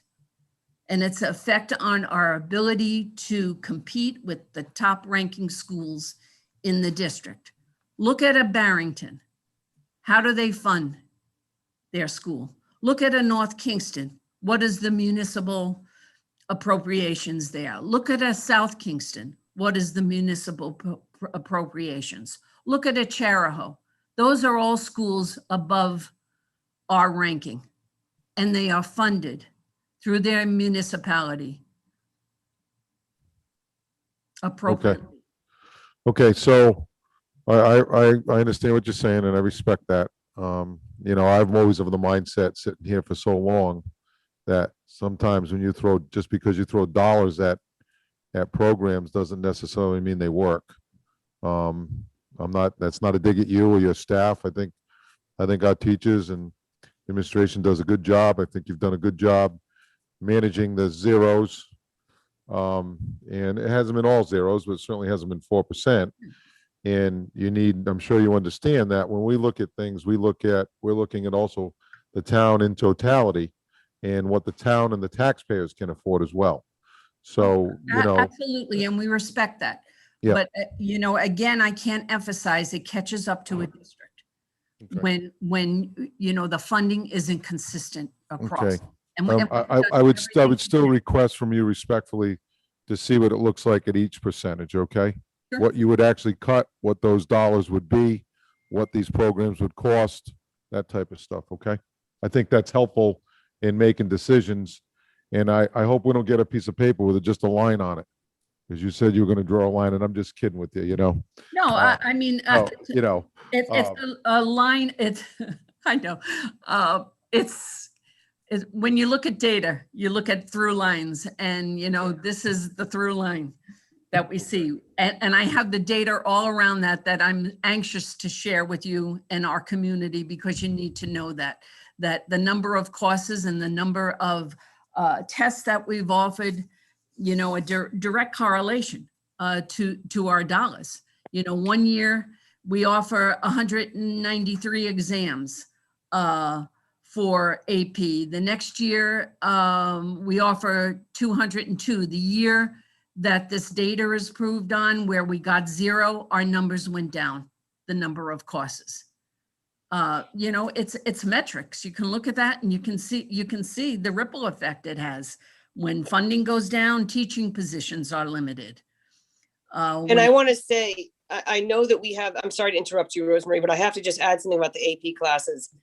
When there's a lot of classes that can be virtual. There's no doubt about that. But when you get into the sciences and the maths of AP courses, those are very complex and very difficult for students to do virtually on their own. And I can tell you from experience this year during COVID of how much was virtual, even though we had a teacher in front of the classroom. It is very, very, very difficult for students when you're doing those particular courses online. And so it is disheartening to say that some of these science and math classes that we could offer as AP courses would have such a low enrollment. We have to drop them when those students really have the potential to excel and have those opportunities. And it's not just about AP courses either. I just want to make a comment on that. It's also about students that need more supports and more challenging, that if there's a low number, and we need to provide them supports. We need teachers in the classrooms to be able to give them the curriculum necessary for their success as well. And that's like with the CTE, these students don't all have to be college ready. They need to be career ready. So it's all of our courses that we want to sustain and provide them and not have to worry about that low enrollment, that if we would have to drop a course because there might only be 9 students instead of 11 students. right. So just to build on that too, I certainly can give you a list, but there is a direct correlation. When the years that we've had 0 to 1%, our graduation rates see the sharpest decline because we can't keep kids in school. We can't give them the supports, those teachers, those extra things that we give these students to keep them in school. Look we ran without a guidance counselor last year at our high school. We had 2 guidance counselors servicing the students. So what kind of support did they have? As I said, we have the data around this, clear data, that when we're given 0 to 1%, our AP scores go down, our graduation rate goes down. When years that we've had 3 or 4%, we see our largest gains in graduation rate. And, that's not a coincidence. And, we looked at other communities, what's happening? It's not like we said, oh, we're 23 now. We took this seriously. And we were trying to see, what are we doing right? What are we doing wrong? How can we make ourselves better? What do we need to do? There was a lot of self-reflection here because we want Middletown to be the top. Middletown deserves to be the top. We have great kids. We have great teachers. It's a great community. But years and years of not adequate funding catches up to you. And we're at that point. That's why I opened up saying 4% is a necessity. It's not a nice to have. It is a necessity. But we will provide, Paul, with all due respect, what it would look like. Thank you so much. Yep. I will just say, I know Council Logan has a question. Go ahead, Chris. So thank you very much. Rosemary, I would love to see that data. I want to understand how other municipalities are ranking in the top of our state are funding education and what we compare to. What do we look like next to them? And then I want to touch on a very important topic that Teresa brought up also. Not every child in our community is college prep. They're not college bound. So we can't think as we want to grow what we look like as an educational institution. We need to be prepared to deal with those students who have no aspiration to go to college and give them ready to actually be, gainfully employed in this workforce with the necessary skills to be in society and drive some value. So, it's a balance, it's a blend, and we're going to have to find that sweet spot. But I would really like to see what you guys have accumulated up to this point to look at those other municipalities and how they've performed as to where we've performed, how they've been funded, and then how can we start to look at those scales to equalize it out so that we're satisfying all of our residents' needs, all those kids, meeting them where they're at in their learning journey. Yep, Yeah. we'll get that. We're happy to share it with you. It was an aha moment to us when we took a look at it. Our high school principal is high into the data. He wants to make Middletown High School the best high school in the state. We do too. And, he took a hard look at the data. He came in and, was peeling that away right away. And, when we sat down as an admin team and take a look at it, it was, whoa, look at this. So, yeah, we're anxious to provide that to you. Yeah, I'd love to see it. Thank you very much. I would say one of the things I was going to talk about that Chris brought up is that, as we look, and we're all well aware of it, it's just, as Chris said, we need to create that balance, because I'm seeing it in my own son currently. I'm not sure he's going to be a college kid. He could be. He's more of a hands-on kid. He's going to go to Rogers for part-time this next year as a freshman. And that's what he wants to do. So we need to, these career kids, these trade kids potentially have a world of opportunity. And I think they have as much opportunity in front of them as college kids, based upon the way it's going with trades and the lack of, a lot of these guys, guys that are trades companies, you can't get them, as we all know. And they're writing their own checks, which is great for them. It's just very difficult to get. So I think it's just as important. I think the emphasis has always been on that, how important that piece of paper is. And I certainly do not want to take away from that college degree, because that's critical for children as well. But on the same token, it's equally as important as how we've evolved as educationally and as a society from trade balance versus college balance, college ready. So the other thing is I do want to say thank you to the administration, the teachers, given the set of circumstances with COVID. I think they did a great job.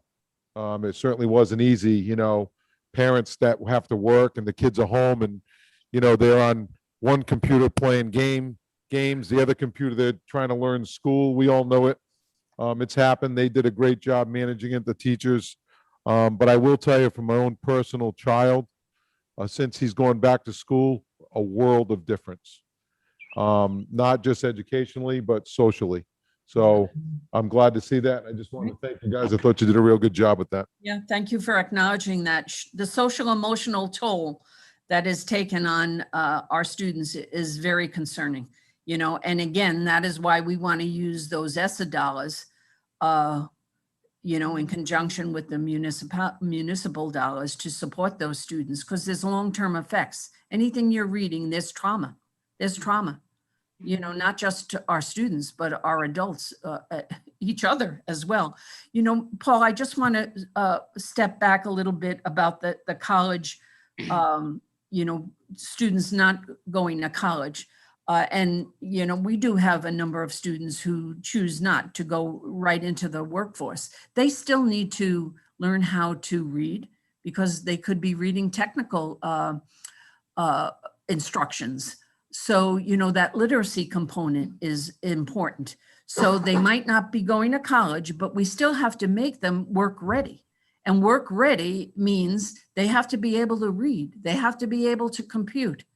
And those students who might struggle with literacy and math need those supports. So that's why we have not only great teachers, but we have that second tier of intervention for those students that promote direct instruction for those students who struggle with reading or with math.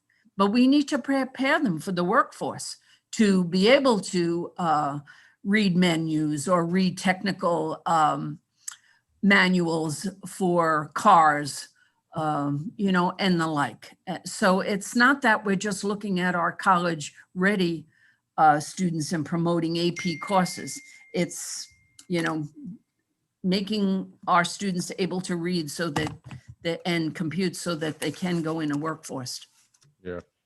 And this is a great way to remind everybody about our CTE programs and Project Lead the Way, and the funding that the dollars that we're using to support those programs are really critical for students who are not interested in college, but they're going to gain a skill. They're going to gain the math and literacy knowledge. They're going to increase, I should say, enhance and increase that knowledge. So I really think that that's part of that process. And I also want to make a comment about all the students were virtual for so long that a lot of students are interested in technology. So the cyber aspect of education, a lot of students are showing interest in that now that weren't interested as much before. So these are programs that are critical for our students to have those opportunities to do.